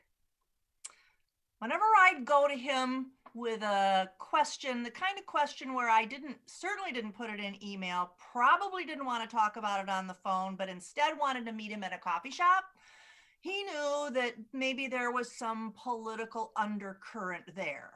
And his answers were always correct and diplomatic and aware. And I appreciate that savvy, and I hope the people of Wolverine Lake do too. Commissioner Lavasser. You know, there's some people who can bring joy and happiness just by walking through a door. You know, sometimes it's because they're coming, sometimes it's because they're going. In Mr. Gillum's situation, I'm sure he's going to bring great joy to the community of Wolverine Lake. I don't think there's anyone celebrating him leaving Royal Oak. Everyone I know in the city of Royal Oak respects Dave. He's been a tremendous servant for our community. There's absolutely no doubt that we're going to miss him. The words have rang more true. We are absolutely going to miss you, Dave. I mean, like I said before, you've left your mark here. I like what Commissioner Paruch said, and I feel the same way. I think you've made us all better. You fostered great relationships with the community, with the press, with the courts, and you even found a way to build a relationship with the police chief, which can be challenging from personal experience. And for that, we owe you a great debt of gratitude. But, you know, you've, you know, it's the competence. I've spent a greater part of my professional career. I always feel like I've, you know, spent a good portion of my time with attorneys. And, you know, while I've worked with some really good professionals in this capacity, I don't think I've met a better professional when it comes to, you know, acumen, the ability to navigate complex situations, and actually, I'll say, find resolutions and predict the future almost. Your correctness rating, I think, is 100 for 100. And, you know, seriously, we have a big void to fill here in Royal Oak. And, you know, it's going to be challenging. But, you know, on a personal level, hopefully you understand that at least the folks that worked with you are very happy for you. And we celebrate your achievements, and we celebrate you, and we celebrate, you know, our friendship, and we celebrate the next endeavor that you have in your life. And it's very well deserved, and it couldn't happen to a better person. So, you know, if I had a key to give you to the city, I would do it right now over the thing. But you know, you're obviously, you got a home here anytime you want it. And thank you for your service, Dave. It's not often you get public servants that are so dedicated. Thank you. Well, I appreciate all the praise from all of you. I mean, I'll feel pretty good until I get home and my wife will yell at me that the dog needs to go out and that the washer took a dump on us today, and I'll be right back to reality. But no, I mean, it's hard to believe. I was thinking about it today. You know, my last Monday coming to the office, that it was almost, next year it would have been 30 years since the time I first walked into the old city hall to go work in the city attorney's office back when Larry Doyle was the city attorney, back when Pat Paruch was the mayor, in fact. So, and then the conversation about Mike Safai earlier, I remember when Rumors was Rumors. So, and I spent more than a few nights there after softball games. So, no, I've always appreciated the support that I've had from this commission and other commissions. I give this group in particular an awful lot of credit. You've had to make some difficult decisions. You're going to have to make some more difficult decisions going forward with everything else that's going on, but you have not been afraid to make them. And you don't always agree, but you're not supposed to agree. So again, I give all of you a lot of credit. I will miss all of you. I've enjoyed the friendships. That's one nice thing. The times that I've come back before, and again, I have come back twice before. So this is my third tour of duty with the city, as I like to say. Each time I come back, have seen some old friends, but then I've made new friends too. And there are a lot of new friends at the table right now. I've enjoyed the support. I've enjoyed the friendship. As I indicated in an interview that I gave with Mike McConnell a couple of weeks ago, I feel very fortunate because I feel like the city has been very, very good to me. I always felt like when I got up in the morning, I would get up, and I always saw myself as kind of a grinder. I get up in the morning and I come into the office and I do the best I can every single day. And granted, some days are better than others, but I do feel like as a group that we have accomplished an awful lot here in Royal Oak. I do feel good about what I've contributed to the community. As I indicated, I lived here for a while. I still have family that lives here. I feel like I will always have friends here.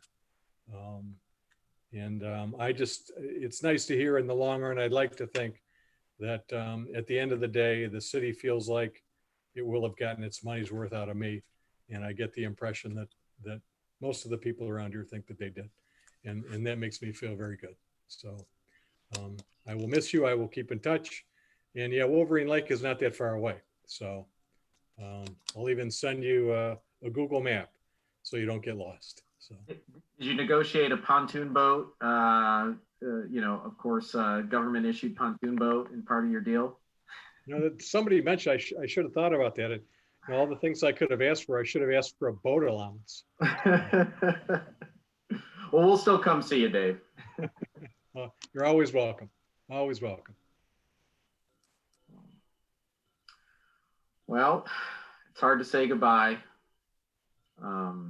It is getting late, and I know it's not going to be the last time we talk to you, Mr. Gillum. So, unless there's anything else, we'll entertain a motion to adjourn. Commissioner Paruch? I move we adjourn. A motion by Commissioner Paruch. Is there a second? Second by Commissioner Dubuck. Discussion? I'll just say 3 cheers for Mr. Gillum. All right. Jazz hands. All right, I'll call for the vote. Commissioner Douglas? Yes. Commissioner Lavasser? Yes. Commissioner Paruch? Yes. Commissioner Colo? Yes. Commissioner Dubuck? Yes. Commissioner Macy? Yes. And I vote yes. We are adjourned, and thank you again, Mr. Gillum. Thank you to all of our staff who helped prepare for tonight's meeting, for all of our residents who tuned in. Special thanks to Ms. Schwanger and Richard Wilson for making this Zoom meeting possible. I wish everyone a great night, and we'll see you next time. Thank you. Thank you and good night.